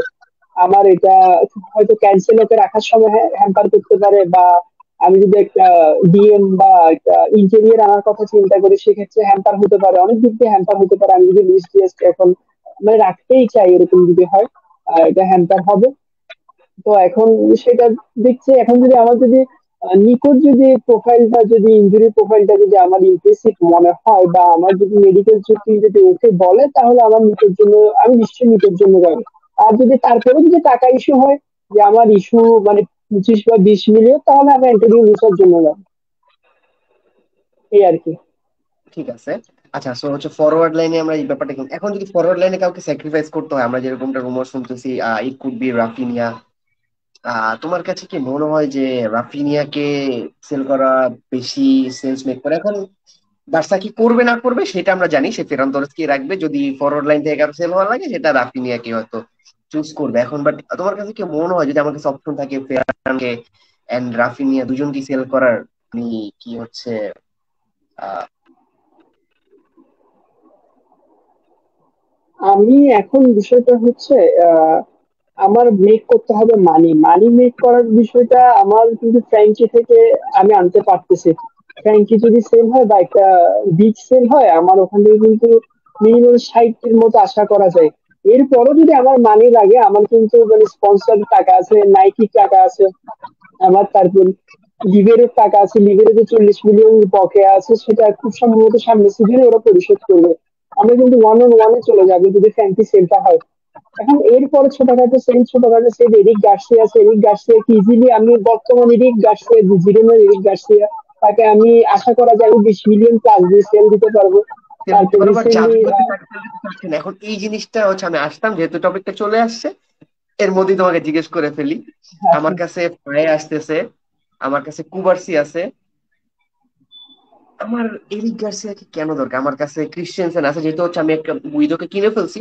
সো ক্রিশ্চিয়ানসেন হচ্ছে এখন আমার মানে ডিএম হিসেবে ফার্স্ট চয়েস না, আমার হচ্ছে সেন্টার ব্যাক হিসেবে তাকে আমি কাউন্ট করবো। ব্যাকআপ। হ্যাঁ। আরামসে আছে। আমি যদি হচ্ছে রাইট ব্যাক হিসেবে যদি হচ্ছে কাউকে যদি কিনি, তাহলে হচ্ছে আমার কোন দিকেও চলে আসতেছে।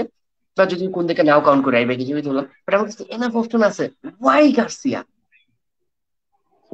গার্সিয়াকে, হ্যাঁ, গার্সিয়াকে চাওয়ার আমার বর্তমানে ইয়াটা হচ্ছে ওর রিসেন্ট ফর্ম কিন্তু অতটা বাজে না, বা এভারেজ থেকে একটু বেশি। হ্যাঁ, অ্যাবভ এভারেজ ওর পারফরমেন্স এখন চলতেছে কিন্তু আমার তো এখন ক্যাচিং গার্সিয়ার। করা দরকার, উই নিড টু হ্যাঁ, ক্যাশ ইন। এখন এখন ক্যাশিং। আমি এরকম একটা অপশন যদি পাই, তাকে আমি কেন হচ্ছে ক্যাচিং করবো না? না, নিশ্চয়ই আমার এখন মানে না, জাভি যদি চেয়ে থাকে, এই একটা কারণ হতে পারে। আর না চাওয়ার আমি কারণ বেশি দেখতেছি, কারণ আমার কাছে অ্যাভেলেবেল অপশন আছে। এমন না যে কুবার্সি যে অনিয়মিত, এটাও না, কুবার্সি কিন্তু এখন নিয়মিত খেলতেছে। ইভেন ও মানে জাভি কিন্তু ফায়ের উপরও খুব ভরসা করতেছে। ওর রিসেন্ট ইন্টারভিউ এবং রিসেন্ট ট্রেনিং এ বোঝা যাচ্ছে ও ফায়ের উপরও আহ খুব ভরসা করতেছে। তো আমার মনে হয় না আসবে। তারপর সাত আট মেকে মিস করে গেছে, সেটা হচ্ছে ক্লেমন ল্যাংলের কথা, ও লংলের কথা, ক্লেমন লংলের কথা মিস করে গেছে। প্লেয়ার মিলাই। হ্যাঁ, সে সে কিন্তু পুরাই চেঞ্জ। সে কিন্তু এখনো লাল কার্ড কনসিড করে নাই গত 2 সিজনে। আপনার মানে ওন গোল মেক করে নাই। ও কিন্তু অনেক ইমপ্রুভ করছে, যদিও আমি রাখার কথা বলতেছি না, আমি বলতেছি তার সেল প্রাইসটা কিন্তু বাড়ার কথা। ওখান থেকে কিন্তু আবার ছোটখাটো ক্যাশিং করে, বিশেষ করে বেস্ট থাকলে আরো সুবিধা হতো, বেস্ট বিক্রি করে আরেকটু টাকা পয়সা আমরা আর্ন করতে পারতাম। তো সব মিলে আমরা 50 আশা করতে পারতাম, বাট 40 আশা করা যায়। আমাদের যা হাবিজাবি আছে তার মধ্যে এখন তিন থেকে তো কেউ না কেউ তো সেল হবে, এটা তো শিওর। তো সবকিছু হুম, মিলে আমাদের যেটা হবে সেটাতে আমি যদি নিকোকে আনি, এরপরে যদি আমার আরো বিগ সাইনিং করার দরকার হয় আমি তখন রাফিনাকে সেল দেবো, বাট আমার মনে হয় না রাফিনাকে সেল দেওয়া উচিত বা দরকার। যদি ফেরানকে আমি সেল দিই, কারণ আমি জাভি সিমন্সকে আনবো লোনে। এরপর আমার মনে হয় না ডিএম সাইনিং করবে। এই যে কিমিচের রিউমার টিউমার সবকিছু ফাউ ফাউ রিউমার, এগুলো আমার মনে হয় না বেশি দিন থাকবে বা বেশি সেন্স মেক করছে। আর রাফিনাকে আমি আনটাচেবল, রাফিনা ধরা যাবে না। আচ্ছা। সো বেসিক্যালি আচ্ছা, এখন মিডফিল্ডে যদি আমি চলে আসি, ফ্রেঙ্কি সেল যদি হচ্ছে আমার, মানে তোমার কাছে কি মনে হয় যে মানে ফ্রেঙ্কি সেলটা বার্সেলোনা এবং ফ্রেঙ্কি দুইজনের জন্যই best option? What you think? এখন ক্যাশ ইন করার ক্ষেত্রে বার্সেলোনার জন্য এটা বেস্ট অপশন। এখন ব্যাকআপ হিসেবে যদি ফ্রেঙ্কিকে আমার বেতন দেওয়া লাগে বা ফ্রেঙ্কির যে রোল, ও সবাই যদি ইনজুরি আমার মানে পেট দিয়ে ইনজুরি পড়লে, গাভি ইনজুরিতে পড়লে ও খেলবে, ফ্র্যাঙ্কি খেলবে, এরকম টাইপ হলেও কিন্তু ফ্র্যাঙ্কির যে স্যালারিটা এটা কিন্তু ওর খেলার স্টাইল বা খেলার টাইমিং এর উপর কিন্তু মানে সেন্স রাখছে না। গাভি সবাই যদি সুস্থ থাকে বা সবাই যদি ইনজুরি মুক্ত থাকে, ওর কিন্তু খেলারও কোনো চান্স আমি দেখছি না ফ্র্যাঙ্কের। হ্যাঁ, কেউ যদি টানা একটা মাস সুস্থ থাকে, একটা মাস ফ্র্যাঙ্কি বেঞ্চেই থাকবে। যদি ক্রাউডেড থাকে, ও একটা মাস বেঞ্চেই থাকবে। তো আহ, সে যতই কোয়ালিটিফুল প্লেয়ার হোক, সে যতই কোয়ালিটিফুল থেকে থাকুক, যাকে তাকে আমি গুইডের সাথে হোক বা ওনার সাথে হোক, যতই আমি অর্গানাইজলি খেলাতে পারি, তাকে খেলানোর আমি মনে হয় না তাকে, যদি আমি ক্যাশিং করাতে পারি, ক্যাশিং নিশ্চয়ই করবো আমি। তাকে রাখার আমি বর্তমানে কোনো ইয়া দেখছি না, কারণ আমার উইঙ্গার লাগবে, আমার লেফট উইঙ্গার লাগছে। আমার জাভি সিমন্সকে লাগবে, কারণ জাভি সিমন্সকে লাগবে কেন, জাভি সিমন্সকে খুব সম্ভবত সামনের সিজনে, এই সিজনে লোনে এনে সামনের সিজনে কিনবে বার্সেলোনা। সেক্ষেত্রে তারপরে এদিকে আপনার ক্যান্সেলও আছে, ক্যান্সেলকে কিনবে। তো সব দিক দিয়ে খরচ আছে আমার। তারপর ওয়ান অন ওয়ান সিচুয়েশনে যেতে হবে। এখন যদি ফ্র্যাঙ্কি যদি রাখি, সেটার গড়িয়ে করতে হবে আপনার রাফিনিয়াকে। আমি চাচ্ছি না রাফিনিয়া এই মুহূর্তে, যাকে আমার দরকার আছে আমি তাকে শুধু শুধু সেল আচ্ছা, দিয়ে এটা তো হচ্ছে আমার। বার্সেলোনা সাইড থেকে বললো। এন্ড আচ্ছা, এর আগে এই জিনিসটা যাওয়ার আগে হচ্ছে তোমাকে একজন হাই দিছে। সো আচ্ছা, এনিওয়ে, তো আমি যদি হচ্ছে এক্ষেত্রে বলি, আহ আমার কাছে ধরো ফ্রেঙ্কির সাইড থেকে যদি আমি চিন্তা করি, বার্সার সাইড থেকে চিন্তা করলাম যে হচ্ছে এই আমার ওয়ান ওয়ানে যাওয়া দরকার, আমি এত স্যালারি দিয়ে ব্যাকআপ প্লেয়ার কেন রাখবো, এই ব্যাপারগুলো। এখন ফ্রেঙ্কির সাইড থেকে যাওয়াটা, মুভ করাটা ইম্পর্টেন্ট না অনেক? কারণ হচ্ছে এখন তার ক্যারিয়ার, যে বয়সটা, ক্যারিয়ারের তার পিক সময়। এই সময় হচ্ছে তার কেন হচ্ছে বার্সেলোনা, সে যে রোলে খেলে বার্সেলোনা তাকে সেই রোল জীবনে দিবে না, সম্ভব না আসলে, ঠিক আছে? তো তার জন্য কি বেটার না মুভ করা? তার তো ক্যালিবার আছে। আমি আমি ফ্র্যাঙ্কির সাইড না, আমি আমি নেদারল্যান্ডস এর সাইড থেকে বলি। আমি একটা ডাচ সাপোর্টারের সাইড থেকে বলি। সেটা হচ্ছে, আমরা যখন বা আমি যখন মানে ডাচকে নিয়ে মানে ডাচ ফুটবলকে ফলো করা শুরু করি বা ডাচ ফুটবলের প্রতি অ্যাট্রাক্টেড হওয়া শুরু করি, তখন থেকে আমার একটা আশা ছিল যে আহ ফ্র্যাঙ্কি মানে তখন তো এত পোটেনশিয়াল কোনো প্লেয়ার ছিল না, ইভেন এখনো কিন্তু অত নাম করা কোনো প্লেয়ার নাই জাভি সিমন্স আর ফ্র্যাঙ্কি ছাড়া নেদারল্যান্ডস এর মিডফিল্ডে, যাকে এক নামে সবাই চিনবে। তো হম। তখন থেকে যে ফ্র্যাঙ্কির যে লেভেলটা ছিল, যে ফ্র্যাঙ্কি একসময় এই লেভেলে যাবে, এই লেভেলে যাবে, সেটা 2020 থেকে 2024 এখনো কিন্তু আমরা আশা করে যাচ্ছি ফ্র্যাঙ্কি ওই লেভেলে যাবে। এখন 4 বছর একটা প্লেয়ার যদি আমি আশা করতেই থাকি যে সে ওই লেভেলে যাবে, ওই লেভেলে যাবে, ওই লেভেলে যাবে, তাহলে কোন দিন যাবে? সে যাবে তো এক্স্যাক্টলি। কোন দিন যাবে? সে যদি মানে যেতে হয় তাকে, আমি বলবো ও যদি ইউনাইটেডে খেলা, আমি ইউনাইটেড মানে দেখতে রাজি আছি। কারণ আমি জানি ও ক্যাসেমেরোর পাশে ও বোম হবে, আমি জানি। ইভেন ও বায়ার্নে গেলে, বায়ার্নের যে প্লাহোভিচ আছে, যে নতুন ইয়াটা নাম আমি ভুলিয়ে ফেলছে, ওর পাশেও কিন্তু ও বেটার পারফরমেন্স দিবে। এখন গোরস্সেগা মনে হয় অতটা ভালো খেলছে না, গোরস্সেগা চেয়ে ও ভালো খেলবে, ও ভালোই পারফর্ম করবে। তো সব মিলে আমি চাচ্ছি না একটা ডাচ সাপোর্টার হিসেবে ও বার্সেলোনায় থাকুক। বার্সেলোনা ফ্যানের হিসেবে আলাদা, আমি ওকে চাচ্ছি না ওকে কখনো এখানে থাকুক ডাচ সাপোর্টার হিসেবে। আর সিটিতে গেলে আরো better. Arsenal could be better option, আমার কাছে মনে হয় আর্সেনাল এই ক্ষেত্রে খুব বেটার অপশন হইতে পারে। Yes yes yes yes yes, আমি মিস করছি। আচ্ছা, তো আচ্ছা, এখানে যদি হচ্ছে আমরা মোটামুটি হচ্ছে মিডফিল্ডটাও কভার করে ফেলছি এখন। ডিফেন্ডারে তোমার কাছে কি মনে হয় কোনো ডিফেন্স লাইনের কোনো সাইনিং দরকার আছে? ডিফেন্স লাইনে আমি আপাতত রাইট ব্যাক হেক্টর ফোর্ড আর জুলিয়ান আরাহোকে চান্স দেওয়ার কথা বলবো, কারণ জুলিয়ান আরাহো ছেলেটাকে অনেক কাহিনী করে আনা হয়েছে। হুম ফিফার হুম হুম। কোর্ট পর্যন্ত ইস্যুটা চলে গেছে। এরপর যদি ছেলেটা কিন্তু তার মানে ছেলেটা অনেক অনেক আশা দেখেছে, বা ছেলেটার এক্সপেকটেশন অনেক হাই হয়েছে বার্সেলোনার প্রতি, যে বার্সেলোনাতে আমি এত কিছু করে আসছি, বার্সেলোনায় যদি আমি ন্যূনতম এই এই সিকিউরিটিটা নিজে না পাই, আমি যদি মেইন টিমে নিজেকে চুজ করবো, ইভেন ও যে অস্ট্রেলিয়া না জাপানের জন্য যে ম্যাচটা খেললো ওখানে কিন্তু খারাপ করে নাই, ওখানে কিন্তু খুব ভালো খেলছে, খুব ভালোই খেলছে, শুধু ভালো বলবো না, আমি খুব ভালোই খেলছে। ওর স্টার্ট কিন্তু খুব ভালোই বলে। হুম। তো ও কিন্তু একটা চান্স ডিজার্ভ করে, এবং ও যে এই সিজনে যেমন খেলছে লা পালমাসে, ও কিন্তু ভালোই খেলছে, এভারেজ থেকে ভালো খেলছে। আচ্ছা ঠিক আছে, মোটামুটি হচ্ছে। আচ্ছা এখন মোটামুটি অনেক কিছু নিয়ে আমরা আপনার কথা আপনার বললাম। আপ- হ্যাঁ হ্যাঁ, আপনার বলো। কাছে একটা কোয়েশ্চেন করি, আপনি আরাহো সেল নিয়ে কিছু বলেন। আরাহো সেল আপনি কিভাবে দেখছেন, বা আরাহো সেল করলে কি কি হতে পারে, বা আমরা আরাহো সেলের বদলে কাকে কাকে সাইন করা উচিত? কারণ এটা কিন্তু একটা হিউজ একটা সেল হবে, 100 মিলিয়ন, অ্যারাউন্ড 100 মিলিয়ন সাইনিং হবে অ্যাডাম সহ। আচ্ছা এখন ফার্স্ট অফ অল হচ্ছে আমার একটা মতবাদ হচ্ছে কি, মানে আমি এখন এই জিনিসটা বিলিভ করি আমার ক্লাবের এই পর্যায়ে, যে হচ্ছে যদি আমার যে কোনো প্লেয়ারের তার হচ্ছে ভ্যালুয়েশনের থেকে যদি আমি ইনসেইন বড় কোনো একটা অফার পাই, ইমোশনটাকে সাইডে রেখে আমার মতে আসলে সেল করাটা উচিত হবে। এই কারণে ফার্স্ট অফ অল এটা হচ্ছে আমাদের ফিনান্সিয়ালি একটা অনেক বড় স্টেবিলিটি দিবে। এখন এটার পরেও যদি হচ্ছে এটা দিলে আমার কি হবে, অনেক বেশি স্কোপ গুলো আমার খুলে যাবে যদি হচ্ছে আমি দুইটা বিগ সেল করতে পারি। যেমন ফ্রেঙ্কি সেল যেমন হচ্ছে, মানে ফ্রেঙ্কিকে সেল দিলে আমাদের খুব বেশি একটা লস হবে না। ইন এ সেন্স যদি হচ্ছে আমরা এটা, তো মোটামুটি শিওর যে সবাই যদি পেদ্রি ফিট থাকে, গাভি ফিট থাকে, গুন্দোগান ফিট থাকে, and জাভি সিমন্সকে যদি আমরা নিয়ে আসি, সেক্ষেত্রে ফ্রেঙ্কির উপর ডিপেন্ডেবিলিটি কি অনেক কমে যাবে আমাদের, ঠিক আছে?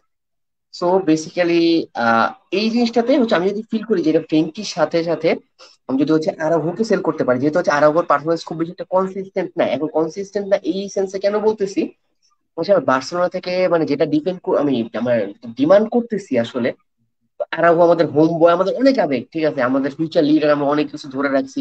এখন এটার জন্য হচ্ছে আহ আমি আসলে চাই না যে হচ্ছে একদিকে চাবো না যে আরাউখো যাতে সাইন করুক, আবার আরেকদিকে চাবো আমার ক্লাবটা, যদি আমি ক্লাবের সাইড থেকে চিন্তা করি 100 মিলিয়ন প্লাস যদি আমি আরাউখোকে সেল করতে পারি, I think we should go for it. And আমাদের রিগ্রেটও করতে হইতে পারে, এই জিনিসটা এমন না যে এটা বেচা ফেলছি দ্যাট মিনস আমাদের সব প্রবলেম সলিউশন হয়ে গেছে। এটা আমাদের জন্য ব্যাকফায়ারও করতে পারে। ইভেন এরকম ম্যাচ হতে পারে আরাউখো যে টিমে যাবে যাদের সাথে আমার খেলতে হইতে পারে, আরাউখো একাই আমাদেরকে থামাই দিতে পারে। হু নোজ, বাট এই সিচুয়েশন, আমরা যে সিচুয়েশন আছি, এইখান থেকে যদি উদ্ধার হইতে হয় আরাউখোর 100+ মিলিয়নে যদি তাকে সেল দিতে পারি, এটা খুব বড় একটা অ্যাডভান্টেজ হইতে পারে। এন্ড যদি তাকে সেল দিয়ে আমি আহ যদি বলি কাকে আনতে হবে, এখন বার্সেলোনার সেন্টার ব্যাকদের, মানে সেন্টার ব্যাক চাইলে ফ্যানদের তো সব থেকে বড় আশা ডিলিট, এভরিওয়ান নোজ। তো হচ্ছে এক্ষেত্রে আসলে ডিলিট কে আনা কতটুকু পসিবল সেটা হচ্ছে একটা সম্ভাবনা, বাট হচ্ছে যদি আরাহোকে সেল করা পসিবল হয় 100+ মিলিয়ন, আমি বলবো যে হচ্ছে এরকম কাউকে যদি আমি ডিলিট, হয়তো আমাদের প্রাইস হয়তো পোষাবে না, but someone like you know Gabriel কে যেভাবে হচ্ছে, বা উইলিয়াম সালিবা কে যেভাবে আর্সেনাল আনছে, এবং একটু স্কাউটিং এর উপর ডিপেন্ড করে, মানে একদম বিগ নেম, জাস্ট একদম প্রুভেন বিগ নেম এমন না, যদি প্রুভেন বিগ নেম আনতে টাকা সমস্যা না হয়, then we should go for delete. And যদি না হয় দেন হচ্ছে আচ্ছা এখানে একটা জিনিস হচ্ছে মনে হচ্ছে আরাহোকে সেল করে 100 মিলিয়ন ওয়ার্ডস কে চাই। আচ্ছা ওয়ার্ডস কে চাওয়ার সাথে, হ্যাঁ আমার কাছে মনে হয় Wirtz could be a very good option, but Wirtz এর যে রোল নাম্বার 10, সে হচ্ছে স্ট্রাইকার নিচে অপারেট করে, সেটা তো হচ্ছে জাভি প্রোভাইড করে নেন। বার্সেলোনা খুব বেশি একটা এই ফিলোসফিতে খেলে না। এন্ড তাহলে যেটা করতে হবে যে ওয়ার্ডস কে আবার মেকশিফট লেফট উইঙ্গার বানায় দেওয়া হবে, তারপর আমরা লেফট উইঙ্গার থেকে যে আশাটা করি সেটা কি আসলে ফুলফিল হবে? হোয়াট ইউ থিঙ্ক, মানে আমি যেটা বললাম তুমি একদিন নাও করতে পারো, বাট কি মনে হয় এই কমেন্টের পার্সপেক্টিভ থেকে?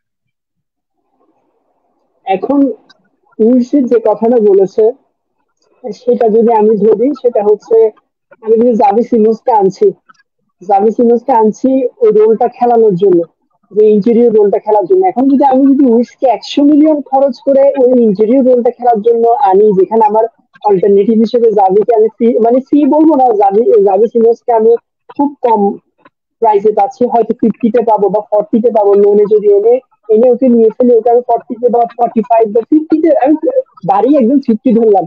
হ্যাঁ আমি 50 ধরলাম, 50-তে যদি আমি ওকে যদি আনিও আমার ক্লাবের কিন্তু লাভ হচ্ছে, এমন না যে ও 19 থেকে আহামরি বিরাট ডিফারেন্স বা এতটা বাজে খেলে বা একটা হিউজ একটা তবে এর উপর এর উপরে সে আমার আমাদের কালচার জানে, হোম বয়, সে আমাদের কালচারটাও জানে, ইয়েস এটা ইয়েস মানে ইয়েস ইয়েস, মানিয়ে নেওয়ার যে ব্যাপারটা। হ্যাঁ সেটাই, সেটা হচ্ছে সবচেয়ে একটা বড় একটা অ্যাডভান্টেজ যে ও কালচারটার সাথে কালচারটার সাথে খুব ইউজ টু ছিল একসময়। ইভেন ওর সাথে বালদের ভালো সম্পর্ক আছে, গাভীর ভালো সম্পর্ক আছে। ইভেন মাঝে মাঝে ওর সাথে আমি লামিনেরও মানে কনভারসেশন দেখলাম। সবকিছু মিলে আমার কাছে ঘুরে ফিরে আমি যদি এই মুহূর্তে যদি উইচকে 100 মিলিয়ন আর ওকে আমার লোনে নিতে বলা হয় জাভি সিমন্সকে, আমি নিশ্চয়ই লোনই চুজ করবো। ওকে, ইটস তোমাকে হচ্ছে অনেকেই আবার হাই দিচ্ছে। আচ্ছা এখানে তোমাকে একটা জিনিস ask করছে তোর ভাই ব্রাদাররা। এনিওয়ে, আচ্ছা এই ওয়ার্ড ব্যাপারটা আমি অ্যাকচুয়ালি মাথা থেকে চলে গেছিল, এন্ড থ্যাংক ইউ ভাই, আপনি হচ্ছে সামিউর রহমান ভাই, আপনি মনে করাইছেন। সো বেসিক্যালি ওই ব্যাপারটা নিয়ে আর কি হচ্ছে কিছু বলার ছিল। আচ্ছা আরেকটা জিনিস নিয়ে বলি। আহ এখন মাদ্রিদ যেভাবে হচ্ছে তাদের গ্যালাক্টিকোস ফর্ম করতেছে, এন্ড এই ব্যাপারটাতে হচ্ছে আমরা অনেক বেশি প্ল্যানিং করছি, আমরা প্লেয়ারদেরকে মানে কাকে বেতন দিয়ে কিভাবে কমাবো টমাবো, এই মানে ব্যাপারটা নিয়ে আমরা চিন্তা করতেছি। তো তোমার কাছে কি মনে হয় যে মানে এই জিনিসটা কি আমাদের বোর্ডের উপর বা ফ্যানদের উপর প্রেশার ফেলতেছে, ওইটা বাদ দেবে, এটা আমাদের প্লেয়ারদের উপর বা বোর্ডের উপর কতটুকু ইম্প্যাক্ট ফেলতে পারে? কারণ আমি মানে আমি যখন থেকে খেলা দেখছি তখন আমি মাদ্রিদকে দেখতাম খুব কষ্টে ট্রফি, একটা দুইটা ট্রফি পেতে সেটা নিয়ে ওরা খুব খুশি থাকতো। খুশি থাকতো বলতে কি, এটাই সেলিব্রেট করতে হতো প্লেয়ারদেরকে, ঠিক আছে? এখন আমি ভাবিও না যে মানে ওই পেস্টের কপি পেস্ট আসলে হইলেও হইতে পারে, বাট মানে যদি মানে সিনারিওটা এমন দিকে যাচ্ছে যে ওই সিনারিওটা এখন আমাদের দিক সাথে ফেস করতে হইতে পারে, ব্যাপারটা কি মানে মনে হয় বোর্ডকে কনসার্ন করতে মানে প্যারা দিতেছে ভিতর থেকে? What do you think? বোর্ডকে প্যারা দিতেছে এটা মাদ্রিদ বোর্ড কিন্তু এটা প্যারা নিত। বার্সেলোনার কাছে এটা যতটা প্যারা, তার চেয়ে বেশি এটা রাজনীতি বা পলিটিক্স এর বিষয়। হ্যাঁ এখানে আচ্ছা আচ্ছা, আমাদের এক লাইন একটা কোশ্চেন করি। তোমার কাছে কি এটা মনে হয় না যে হচ্ছে এনরিককে সাইন করাইছে দেখে আমাদের ব্রাজিলিয়ান আরেকটা ট্যালেন্ট সাইন করাতে বলে আমরা ভিটোর রোকে সাইন করাইছি? মানে তারা ব্রাজিলে এক ট্যালেন্ট নিয়েছে, আমরা আরেক ট্যালেন্ট নিয়ে আসবো, মানে ওই রাইভালরি থেকে কি সাইনিংটা হয়েছে? এই ছোট করে একটা বলে তারপর তুমি তোমার কথাটা বলো। হ্যাঁ এটা কিছু কিছু ক্ষেত্রে বলা যায়, এটা ডেকো আসার পর আরেকটু বৃদ্ধি পাইছে, কারণ ও তো ব্রাজিলিয়ান ইয়ে আছে, যদি পর্তুগিজ বা ও তো ব্রাজিলিয়ান, সেই হিসাবে ওর একটা ইয়া ছিল যে ভিডিও দেখে চুজ করা, আর একটা রাইভেলরির বিষয় আছে, নিশ্চয়ই আছে রাইভেলরির বিষয়টা। আচ্ছা হ্যাঁ, বাকি আর কন্টিনিউ করো। হ্যাঁ এরপর যেটা বলছিলাম, যেটা যতদিন মাদ্রিদ ট্রফি পাই নাই, আপনি খেয়াল করে আপনি হয়তো যখন আপনি আমার থেকে যেহেতু সিনিয়র, আপনি তখনকার মিডিয়া ইস্যু গুলো আপনার মাথায় থাকবে যে মাদ্রিদের ইস্যুগুলো কেমন চলছিল। মাদ্রিদে কিন্তু কখনো মানে পাপা পেরেসের ডাউন হোক বা পাপা পেরেস বা পলিটিক্স করে এসব করছে, ওর রাজনীতি থাকার জন্য যে আমি বড় বড় কি বোম ছাড়তেছি যে সামনের সিজন আমি এমবাপ্পেকে আনবো, বা সামনের সিজন আমি র্যাশফোর্ডকে আনবো, বা আমি স্টার্লিংকে আনবো, আমি এই আনবো সাবি আনবো জাবি আনবো, বা আমি এত বড় বড় চুরি ছাড়ে নাই, বা মিডিয়াতে এসে এত বড় বড় ইয়া করে নাই, বা ও যেগুলো করছে সেগুলো কিন্তু তখন ইফেক্টিভ ছিল, যার প্রমাণ হচ্ছে তারা ইউসিএল এ কনসিস্টেন্সলি ভালো করছে এবং ওরা ট্রফি জিতছে, ফাইনাল খেলছে, সেমিফাইনাল খেলছে। এবং রোনালদো যতই আমরা ওকে ব্যাশিং করি না কিন্তু রোনালদো তখনকার মানে টপ একটা প্লেয়ার ছিল, মাদ্রিদে ছিল, হয়তো লিগ জিততে পারে নাই। তো মেসি একটা কথা বলছেন, আমরা এগারোটা লিগ, এগারো সিজনে এতগুলো লিগ জিতে আমরা ওভার কনফিডেন্ট হয়ে গেছি যে আমাদের মাথায় নেই আমরা কি করতেছি বা কি বলতেছি। তো বিষয়টা গেছে ওরকম, ওদের কিন্তু মাথায় ছিল ওই যে প্ল্যান হয়ে গেছে আমরা লিগে পারবো না, কারণ লিগ হচ্ছে যে আপনার ছোট মানে 36টা, সরি 38টা ধাপের খেলা। হ্যাঁ ওখানে যদি আমি হেরে যাই, আমি 14টা ধাপের খেলা করি, আমি ইউসিএল কে ফোকাস করি, গ্রুপ পর্বটা আমি পার হয়ে বাকিটা আমরা ওয়ান বাই ওয়ান আগাবো, এখনো যেটা ওরা করে, এটা ওদের মধ্যে ব্লাডে ঢুকে গেছে ইউসিএল টা কনফার্ম করা। তো ওরা ওভাবে চিন্তা করে। বার্সেলোনার বিষয়গুলো যখন বর্তমানে যে বার্সেলোনা ওই সিচুয়েশনে পড়েছে, আমাদের ইস্যু হচ্ছে কি, আমাদের সামনে নির্বাচন, গদি বাঁচাতে হবে। আমাদের কোচ খুব খুব মাইন্ড করে ফেলছে কথা বললে। কোচকে আজকে আজকে আমি বিদায় জানাই, কালকে আবার ওকে আজকে বিদায় জানাই বলি, ওর মতো কোচ আর কেউ নেই, কালকে ওকে গলা নিয়ে আমি রিনিউ করে বলি, ওর মতো বেস্ট অপশন এখন মার্কেটেই নেই। আমাদের প্রেসিডেন্ট হচ্ছে এটা। হম পাপা পেরেস কিন্তু আহ পাপা পেরেস কিন্তু আপনাদের জিদানকে ট্রিট করেছে, খুব হার্ডলি ট্রিট করছে। আপনি যদি দেখেন পাপা পেরেস কিন্তু জিদানকে কিন্তু অ্যাজ এ লেজেন্ড ট্রিট করে নাই, খুব হার্ডলি ট্রিট হুম। করছে, এবং হার্ডলি ট্রিট করার কারণেই কিন্তু জিদান কিন্তু যখন মানে সাকসেসফুল হয় না, ও নিজ থেকে লিড নিছে।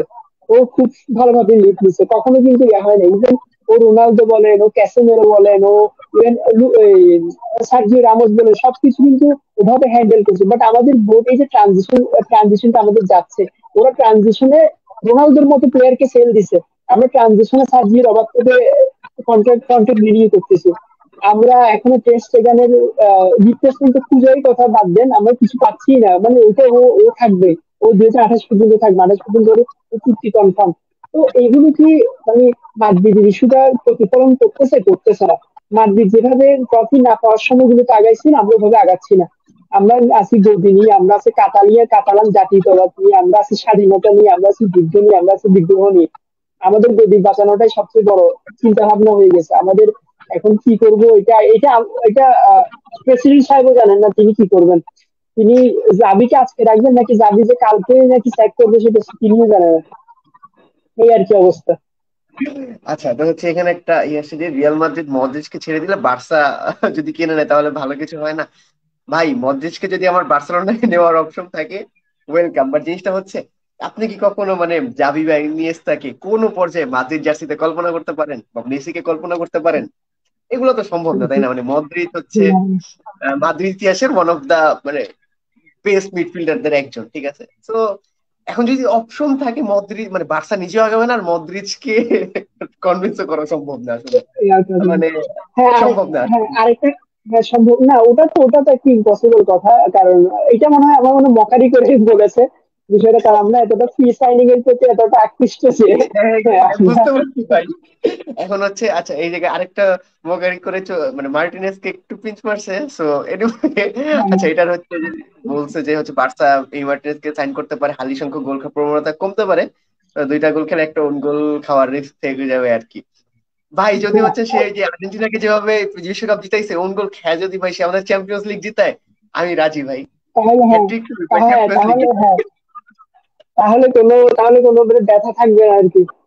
না আসলে কিন্তু এটা কিন্তু আমাদের অনেকদিন ধরে কথা হচ্ছিল যে মানে ওকে আনা যায় কিনা, বা এমি মার্টিনেজ এখন প্রাইমে আছে, তো ওরা যে প্রাইমের কোচকে সাইন করে দিয়েছিল নামাজ থাকা অবস্থায়, আমরা কি এমি মার্টিনেজকে 4 সিজন বা 3 সিজনের জন্য সাইন করাতে পারি কিনা? এটা কিন্তু একটা বেটার অপশন হতো, এটা কিন্তু খারাপ অপশন হতো না। তো আমি সবসময় বলে আসতেছি আমাদের বেস্ট একটা জিকে অপশন। লাগবে। কারণ হম হম হচ্ছে হম এমি মার্টিনেজ কে হচ্ছে, যে কারণে কিছু জায়গায় ইন্টারভিউতে এমি মার্টিনেজ বলছে যে এখন ক্লাবগুলো যখন মানে যখন গোলকিপার সাইনিং করে, তারা দেখতে চায় যে সে বল পায় কতটা ভালো, বাট গোলকিপারের মেন কাজ হচ্ছে শর্ট স্টপ করা। সে মেইনলি ফোকাস করে শর্ট স্টপ নিয়ে। এখন জিনিসটা হচ্ছে যে বল পায়ে কিন্তু এমনি খারাপ না, এক সময় হয়তো তার আমার বল প্লে নিয়ে আমার অনেক ডাউট ছিল, বাট রিসেন্ট 1-1.5 বছরে সে বল প্লে নিয়ে অনেক ইমপ্রুভ করছে, তাকে হচ্ছে বল প্লেও করানো যায়। আমি সেটা আর্জেন্টিনা ন্যাশনাল হম টিমের কথা বলবেন, উনাই এমডিরও এক্ষেত্রে ক্রেডিটটা আসলে যায়। সো বেসিক্যালি জিনিসটা হচ্ছে, যদি আমি এমি মার্টিনেজকে আনি, আমার কাছে মনে হয় কিনা তার ওই সবচেয়ে বড় জিনিসটা হচ্ছে মেন্টালিটি।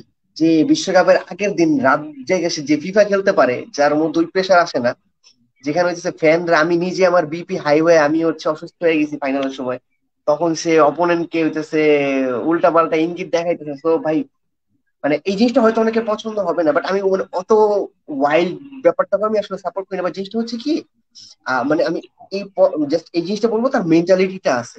আপনি তার ওই ওয়াইল্ড ব্যাপারটা বা হচ্ছে অনেক সায়েন্সে দেখায়, ওগুলাকে আমি সাপোর্ট করতেছি না, বাট আমি জাস্ট বলবো যে তার ওই মেন্টালিটিটা আছে, যে প্রেশার মোমেন্টে প্রেশারটা নিজে না নিয়ে প্রেশারটাকে অপোজিশনের কাছে দিয়ে দেওয়া, এন্ড এই জিনিসটা কিন্তু ভাই অনেক হেল্প করে। আর যদি দেখেন আপনার যদি ডিফেন্সে যদি হচ্ছে আহ এরকম, যদি আপনার কাছে কুবার্সির মতো ট্যালেন্টেড থাকে, ফায়েজ উঠে আসছে, আমার কাছে মনে হয় এমি মার্টিনেজের মতো যদি কেউ একজন থাকে, খুব ভালো হইতো ভাই, মানে সত্যি কথা বলতে। আমি জানি মানে নিজে মার্টিনেজকে পছন্দ না করার অনেক রিজন থাকতেই পারে। যদি আমি ব্রাজিল ফ্যান হতো আমিও পছন্দ হয়তো করতাম না এসে যে সমস্ত জিনিস করে। বাট ভাই আপনি কিন্তু এগ্রি করবেন যে তার কিন্তু short stopping one of the best, best best না বলতো ওয়ান অফ দ্য বেস্ট, কিন্তু এটা আসলে আনতে কিছু নেই। আচ্ছা হ্যাঁ ভাই আসলে বলছে পরে জোকস সুপার মার্টিনেজ হ্যাঁ ভাই স্কিল খুবই ভালো, বাট আমরা যদি মানে এখন এটা ভাই আক্ষেপ। আর হচ্ছে মেইন কথা হচ্ছে ভিলাকেও, কারণ মানে ওর লাইফের সব থেকে বড় পার্টে নিয়ে যেতে ভিলাকে হেল্প করছে। তো আসলে ও ভিলাকে ছাড়বে না। ভিলার রিসেন্টলি হচ্ছে মানে দেখলাম অ্যাওয়ার্ডও পাইছে একটা ভিলা থেকে। তো বেসিক্যালি এই জিনিসটা হচ্ছে মানে পাইলে খুব ভালো হইতো, মানে বার্সেলোনার জন্য খুব ভালো হইতো আসলে। আর জিনিসটা হচ্ছে যেমন আমি কোবেলকেও চাই, কোবেলকেও আমার পক্ষে পক্ষে পাওয়া সম্ভব না। বেসিক্যালি কিছু জিনিস আছে ভাই, আজ থেকে না অপূর্ণ ভালোবাসা, তবে ভালোবাসা চাইতে পারেন বাট হচ্ছে কমপ্লিট হয় না অনেক ক্ষেত্রে। তো বেসিক্যালি এই জিনিসটা হয়তো ওরকম কিছু একটা। এন্ড বেসিক্যালি আমার কাছে কি মনে হয় সন্নিবেশ, তুমি কি শুনতে পাইতেছো কিনা আমি জানি না। আহ একটা কোয়েশ্চেন করি তোমাকে, যেটা হচ্ছে যে হ্যাঁ হ্যাঁ হ্যাঁ, শুনতে ইতালি পাচ্ছি তোমাদের শুনতে জন্য পাচ্ছি। কিছুটা বলতো যে হচ্ছে মাদ্রিদ হচ্ছে যে সময় ট্রফি পাচ্ছিল না, ওরা যেভাবে অ্যাপ্রোচটা ছিল, তো তোমার কাছে কি মনে হয় না যে বেসটাকে স্ট্রং করাটা বেশি ইম্পর্টেন্ট বার্সেলোনার ক্ষেত্রে, এই ক্ষেত্রে যেটা আমরা মিস করতেছি? আমরা বেসটাকে স্ট্রং না করে আমরা একটা ধারায় বসে আছি। আমাদের কি হচ্ছে একটু ভেরিয়েশন বা ভার্সেটাইল হওয়া দরকার, বোর্ডের দিক থেকেও, ম্যানেজমেন্ট মানে কোচিং স্টাফের দিক থেকেও। এই জিনিসগুলোকে আমরা মিস করতেছি। বেস বলতে মানে কোন বিষয়টাকে বোঝানো হচ্ছে, মানে বেস বলতে এভরিথিং, যদি আমাদের আমি বোর্ড। স্কাউটিং থেকে শুরু করে রিক্রুটমেন্ট থেকে শুরু করে প্লেইং স্টাইল, মানে এই সব কিছু। হ্যাঁ, এখন কথাটা হচ্ছে যেখানে ভিতটা নষ্ট, যেখানে মানে আমার ব্রেনের মানে নিউরনকে মানে ব্রেনের যে অর্ডার যেখান থেকে যাচ্ছে সেখান থেকে যদি নষ্ট হয়, আমি মানে বাকিগুলো ঠিক করে তো লাভ হবে না। আমার মাথা থেকে যদি সমস্যা হয়, আমার তো সারা শরীরে মানে ওষুধ দিয়ে লাভ হবে না। আমার বোর্ডে মূলত হচ্ছে মূল সমস্যাটা হচ্ছে বোর্ডে। আমি জাস্ট একটা উদাহরণ দিই। আমার মানে অমর্ত্যদীপ দাস বলে একজন মানে অ্যানালাইসার আছে, আপনি হয়তো চিনে থাকবেন, ওর সাথে কথা হয়। বার্সেলোনার এই মুহূর্তে যে স্কাউট টিমটা আছে, সেটা ওয়ার্ল্ডে মানে স্কাউটের সংখ্যা আছে, সেটা হচ্ছে ওয়ার্ল্ডে সবচেয়ে বেশি। হ্যাঁ, সবচেয়ে বেশি হচ্ছে বার্সেলোনা, এরপরে আছে আপনার বায়ার্ন মিউনিখের, এরপরে মেবি ম্যানচেস্টার ইউনাইটেড বা রিয়াল মাদ্রিদ সামথিং হবে। তো এতগুলো আমার স্কাউট আছে, নিশ্চয়ই স্কাউটে আপনার আমাকে ডেইলি রিপোর্ট পাঠাচ্ছে যে এই প্লেয়ারটা এমন হবে, এই প্লেয়ারটা এমন হবে, বা এই প্লেয়ারটার পোটেনশিয়াল এমন আছে, বা এই প্লেয়ারটার অ্যাবিলিটি আছে যে আমার টিমের সাথে যেতে পারে ইন ফিউচার। তো বিষয়গুলো আমাকে যখন ডেইলি জানানো হবে, এবং চুজিং করার দায়িত্ব কার? চুজিং করার দায়িত্ব হচ্ছে আমার স্পোর্টিং ডিরেক্টরের। স্পোর্টিং ডিরেক্টর, তারপর এটার সাথে মানে আমার টিম ম্যানেজমেন্টের কাজ করতে হবে, যে স্পোর্টিং ডিরেক্টর ধরেন শর্ট লিস্টেড প্লেয়ার থেকে আরো কিছু শর্ট লিস্ট করলো, যে এগুলোকে আমি আমার ম্যানেজারকে শো করবো, যে তারপর ম্যানেজার আমাকে কি ফিডব্যাক দেয়, বা ম্যানেজার এখান থেকে তাদের কি অ্যাপ্রুভ করতেছে। ম্যানেজার যাদেরকে অ্যাপ্রুভ করবে, এই অ্যাপ্রুভাল নিয়ে আমি যাবো বোর্ডের কাছে। বোর্ড আমাকে সাইনিং করতে কতটুকু স্বাধীনতা দিচ্ছে, বা বোর্ডের অ্যাপ্রুভাল কাদেরকে কাদেরকে বোর্ড অ্যাপ্রুভ করতেছে। তো এটা হচ্ছে একটা প্রসেস। এখন এই প্রসেসটা তো আমাদের এখানে ফলো করা হচ্ছে না। এই যে হুট করে যে কথা আসলো, এই অ্যান্ডিকের কথাটা আসলো, অ্যান্ডিক সাইন করে আমি রোগকে সাইন করে ফেলছি। রোগ ছাড়া আমি আমি শুধু সাউথ আমেরিকায় আপনাকে অন দ্য মোমেন্ট পাঁচটা স্ট্রাইকারের নাম বলতে পারবো যারা রোপের অ্যাবিলিটি রাখে। ইভেন আর্জেন্টিনায় দুইজন আছে।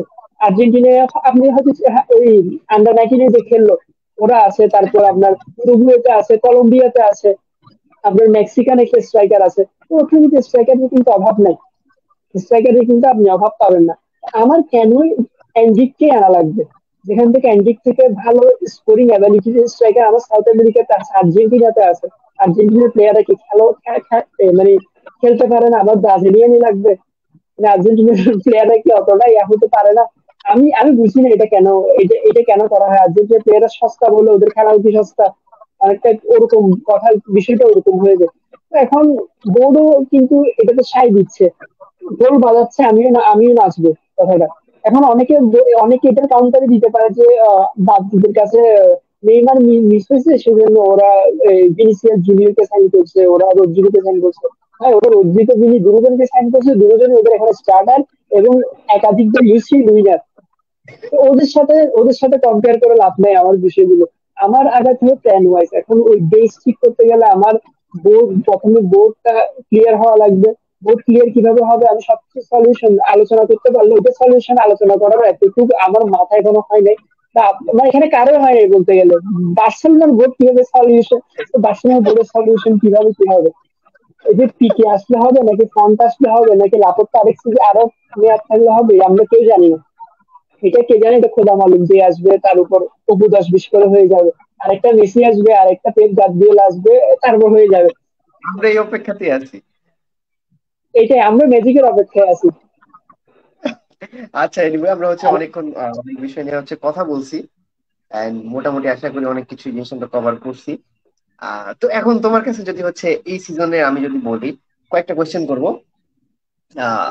বেস্ট প্লেয়ার বার্সেলোনা থেকে, বেস্ট প্লেয়ার, মোস্ট ইমপ্রুভ, আচ্ছা বেস্ট প্লেয়ার এটাই বলো, ফার্স্ট অফ অল বলো বেস্ট প্লেয়ার কাকে বলো। Gundogan, Gundogan, most Gundogan. Improve player.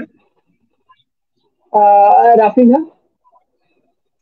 না, রাফিনহা ইমপ্রুভ করছে, বাট ওর স্টার্ট কিন্তু সেমই করে, এবং গত সিজনে 22টা গোল প্লাস এসেছে ছিল, এই সিজনে গোল প্লাস এসেছে কিন্তু 22টাই। But football is not about stats, মানে এই জিনিসটা হচ্ছে, ইয়েস, ইয়েস, ইয়েস। ব্যাপারটা stats এর বাইরে অনেক কিছু হ্যাঁ, আছে। বেসিক্যালি এই জন্যই সেটাই। আর কি হচ্ছে।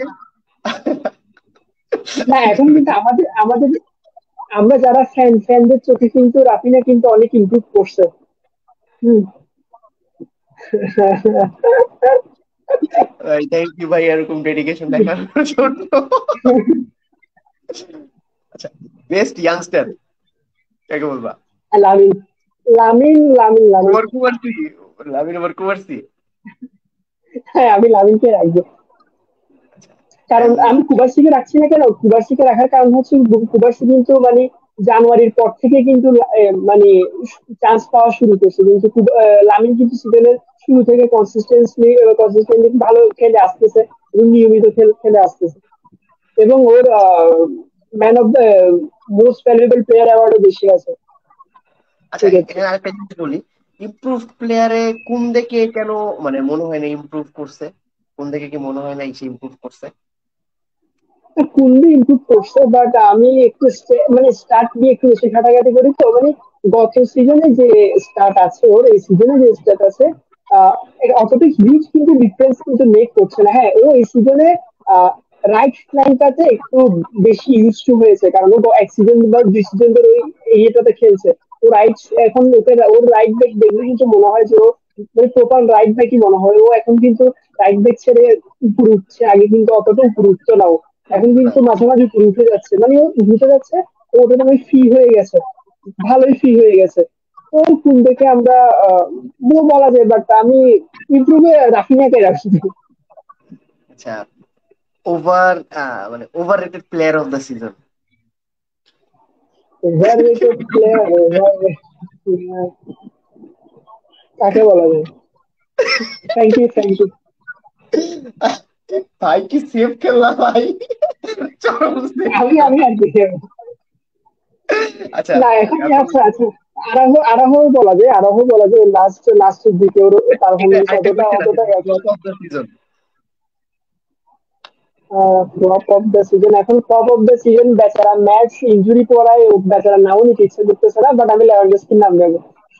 এক্স্যাক্টলি, আমি এটার সাথে মোটামুটি আর কি আহ একমত। তো আমি যাই হোক, আরেকটা হ্যাঁ, হ্যাঁ, আমি বলো বলো আপনাকে বলো। আরেকটা ইস্যু মানে বলতে চাই, যে আমরা যে লিগটা হারছি সেটা তো যদিও ম্যাচ এর জন্য বলা যায় যে ম্যাচের ওভার ম্যাচ যত আমরা ব্যাটিং করি না কেন, ম্যাচের কারণে লিগটা হারছি।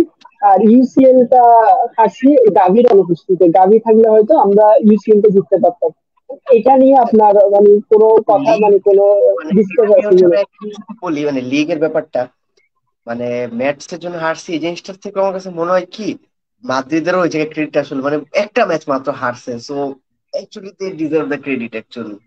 মানে আমরাও যে খুব বেশি একটা পয়েন্টের গ্যাপ হিউজ সেটা ঠিক আছে, বাট মাত্র একটা ম্যাচ হারছে, মানে মাদ্রিদকে আমি কখনো না লিগ এরকম স্মুথলি আসলে না যাইতে দেখি না।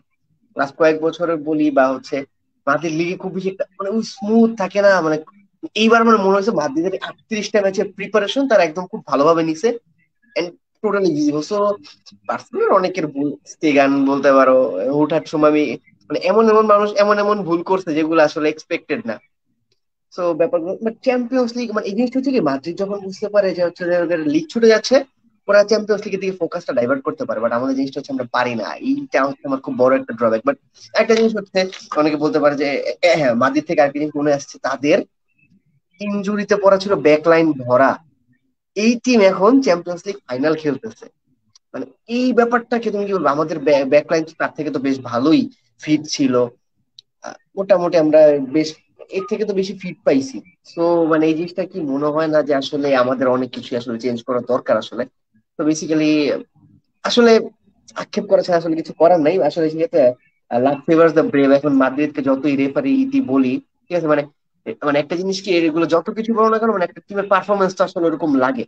একদম এমন না যে হচ্ছে রেফারি যে গোল দিয়ে আসতেছে, হয়তো কিছু ফেভার্স ওদের যাইতেছে, বাট মানে কাজ যেটা সেটা করার আসলে মাঠে সেটা করে দেখাইতেছে। রেফারির সিচুয়েশন গুলা যদি হচ্ছে মানে ওগুলা কন্ট্রোভার্সিয়াল, ওগুলা ছাড়াও আসলে মাদ্রিদ এই পর্যন্তই আসতে পারতো যদি হচ্ছে কন্ট্রোভার্সিয়াল ডিসিশন গুলো মাদ না হইতো। হ্যাঁ, তাও আমার কাছে মনে হয় হ্যাঁ, মাদ্রিদের এই মাদ্রিদ। লিগ জেতা প্লাস চ্যাম্পিয়ন্স লিগ ফাইনাল না খেলার আমি কোনো কারণ দেখি না। মানে একটা আইডিয়ালি ফলো করছে, কি আমি বলতে নিছিলাম। হ্যাঁ, না, মাদ্রিদের যেমন আপনার গদিতে যেমন আছে পাপা প্যারেজ, ওদের ম্যানেজারও কিন্তু মানে পাপা প্যারেজের মাইন্ডেরই আছে কিন্তু আমাদের আনচেলত্তি কিন্তু আছে। আনচেলত্তি যেভাবে আপনি রিয়েল প্লেয়ার গুলোকে ম্যানেজ করছে এখানে এই কিন্তু আর্জেন্টিনাকে নিয়ে যাদের দেখো, এই আমরা বার্সেলোনা ফ্যানরা কত ট্রল করলো ভাই, মাস্টার ক্লাস ড্রপ করতেছে লিটারেলি। সেটাই তো। নেক্সট সিজনে চরম কনফিডেন্ট একটা আর্দা গুলারকে পাবে। ইভেন ইভেন ও ও ইভেন আমি অবাক হবো না ও যদি মানে ওজিনের সাকসেসর হিসেবে এগিয়ে যায়, এটা অবাক হওয়ার কিছু নাই। ও যে হিসেবে মানে স্টার্ট দিয়েছে, জাস্ট স্টার্টে আমি যা দেখলাম এটা একটা ইমপ্রেসিভ। মানে সেখানে আসলে ওকে আসলে ট্রল করার কিছু নাই। ও ও অতটা অন্যায় কিছু করছে বলে আমার মনে হয় না। ওর যেটা চয়েস ও সেটা করছে। ওর যে বার্সেলোনা আসে নাই সেটার জন্য ওকে আমার ব্যাশিং করা লাগবে আমার মনে হয় না। ভালো খেলেছে, এটাই আশা করি। না, ব্যাশিং করার কিছু নাই, কারো ইনজুরিও চাওয়ার কিছু নাই, বাট আমার কাছে মনে হয় মানে জেনারেশনাল এরকম একটা প্লেয়ার আমার কাছে এরকম ভাইব আসে আর কি আর্দা গুলারের থেকে। হুম, হুম, হুম।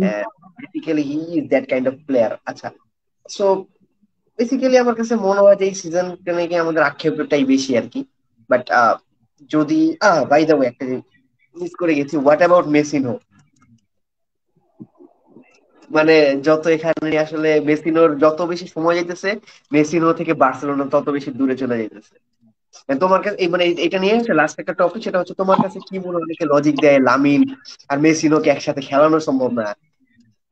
এই লজিকটার উপর এখন বেস করে তুমি কতটুকু support?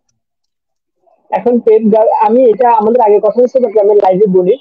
পেপ গার্দিওলা আন্ডারে কিন্তু আমার রোনালদিনহোকে আমি একসাথে খেলতে দেখছি। আমি আহ ইনিয়েস্তাকে দেখছি, আমি এতোকে দেখছি, ইভেন ডেভিড ভিলাও খেলছে, হ্যাঁ, পেড্রো খেলছে, তো সবাই কিন্তু ঘুরে ফিরে খেলছে। হ্যাঁ, পেপ গার্দিওলার কাছে কারো কিন্তু পজিশন কিন্তু এক ছিল না। ও ও মানে নড়াচড়া চলতো, ও এর পজিশনে যেত, ও তার পজিশনে যেত, এভাবে কিন্তু ঘুরে ঘুরে চলতে থাকতো। তো এটা কি জাভির আন্ডারে কি পসিবল? একটা একদম ঠান্ডা মাথায় আমি এই প্রশ্নটা করি। আপনারা মানে অনেকে বলছে যে তখন মেসি রোনালদো হয়ে তো পারলে এখন কেন পারবে না? এখন কেন পারবে না আপনারা বুঝছেন? তখন মেসি এত রোনালদো মিলে কিন্তু রোনালদিনহো মিলে কিন্তু আপনার ইউসিএল আসছে, লিগ আসছে। এখন লিগ বাদ দিয়ে তখন ইউসিএল আসছে।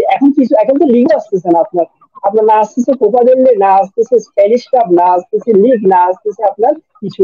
তো আমি জাভির আন্ডারে কিভাবে ভরসা করে এনে দিব? জাভি ভিতর লোকের সাথে যা করছে, এখন ইস্যুটা ইন্টারনাল হলো বা ওকে কিন্তু মাঠে অতটা কাজে লাগাতে পারে নাই যেভাবে কাজে লাগানো উচিত ছিল। ও ও যে ট্রানজিশনে খুব ভালো। ও কিন্তু ট্রানজিশনাল টিম থেকে আসছে। ও কিন্তু পজিশনাল বেস টিমের সাথে ভালো না। তো আমাদের উচিত ছিল মানে যে যে টিমগুলো আমাদের উপর চড়া হবে, আমরা ডিফেন্সিভ খেলবো, সেই টিমগুলো এগেনস্টে ওকে কাউন্টারে ইউজ করা ভিতর রক্ষে। এই ছোটখাটো এক্সপেরিমেন্ট যেগুলো করতে হয়তো খালি চোখে ধরাও পড়বে না। যখন ভিতর ঢোকে একটা গোল করবে ট্রানজিশন থেকে, তখন সবার চোখে পড়বে যে জাভি ওকে ট্রানজিশনে ইউজ করছে। এই ইস্যুগুলো কি আমার ইস্তফার সাথে আমি ইস্তফা উইলিয়ান যে মেসি ওর সাথে আমি করতে পারবো কিনা? ও এসেও ঠিক সেম নিজেকে বোঝা ফিল করবে কিনা বার্সেলোনায়? ও কি ফিল করবে যে মানে এখানে লামিন আছে, ও স্প্যানিশ কোথায় খেলতেছে, আমি সেম ট্যালেন্ট হওয়ার সত্ত্বেও আমাকে বসিয়ে রাখা হয়েছে, তা আমাকে লিফটে ট্রাই করা হচ্ছে না কেন? অনেক কিছু প্রশ্ন করতে পারে।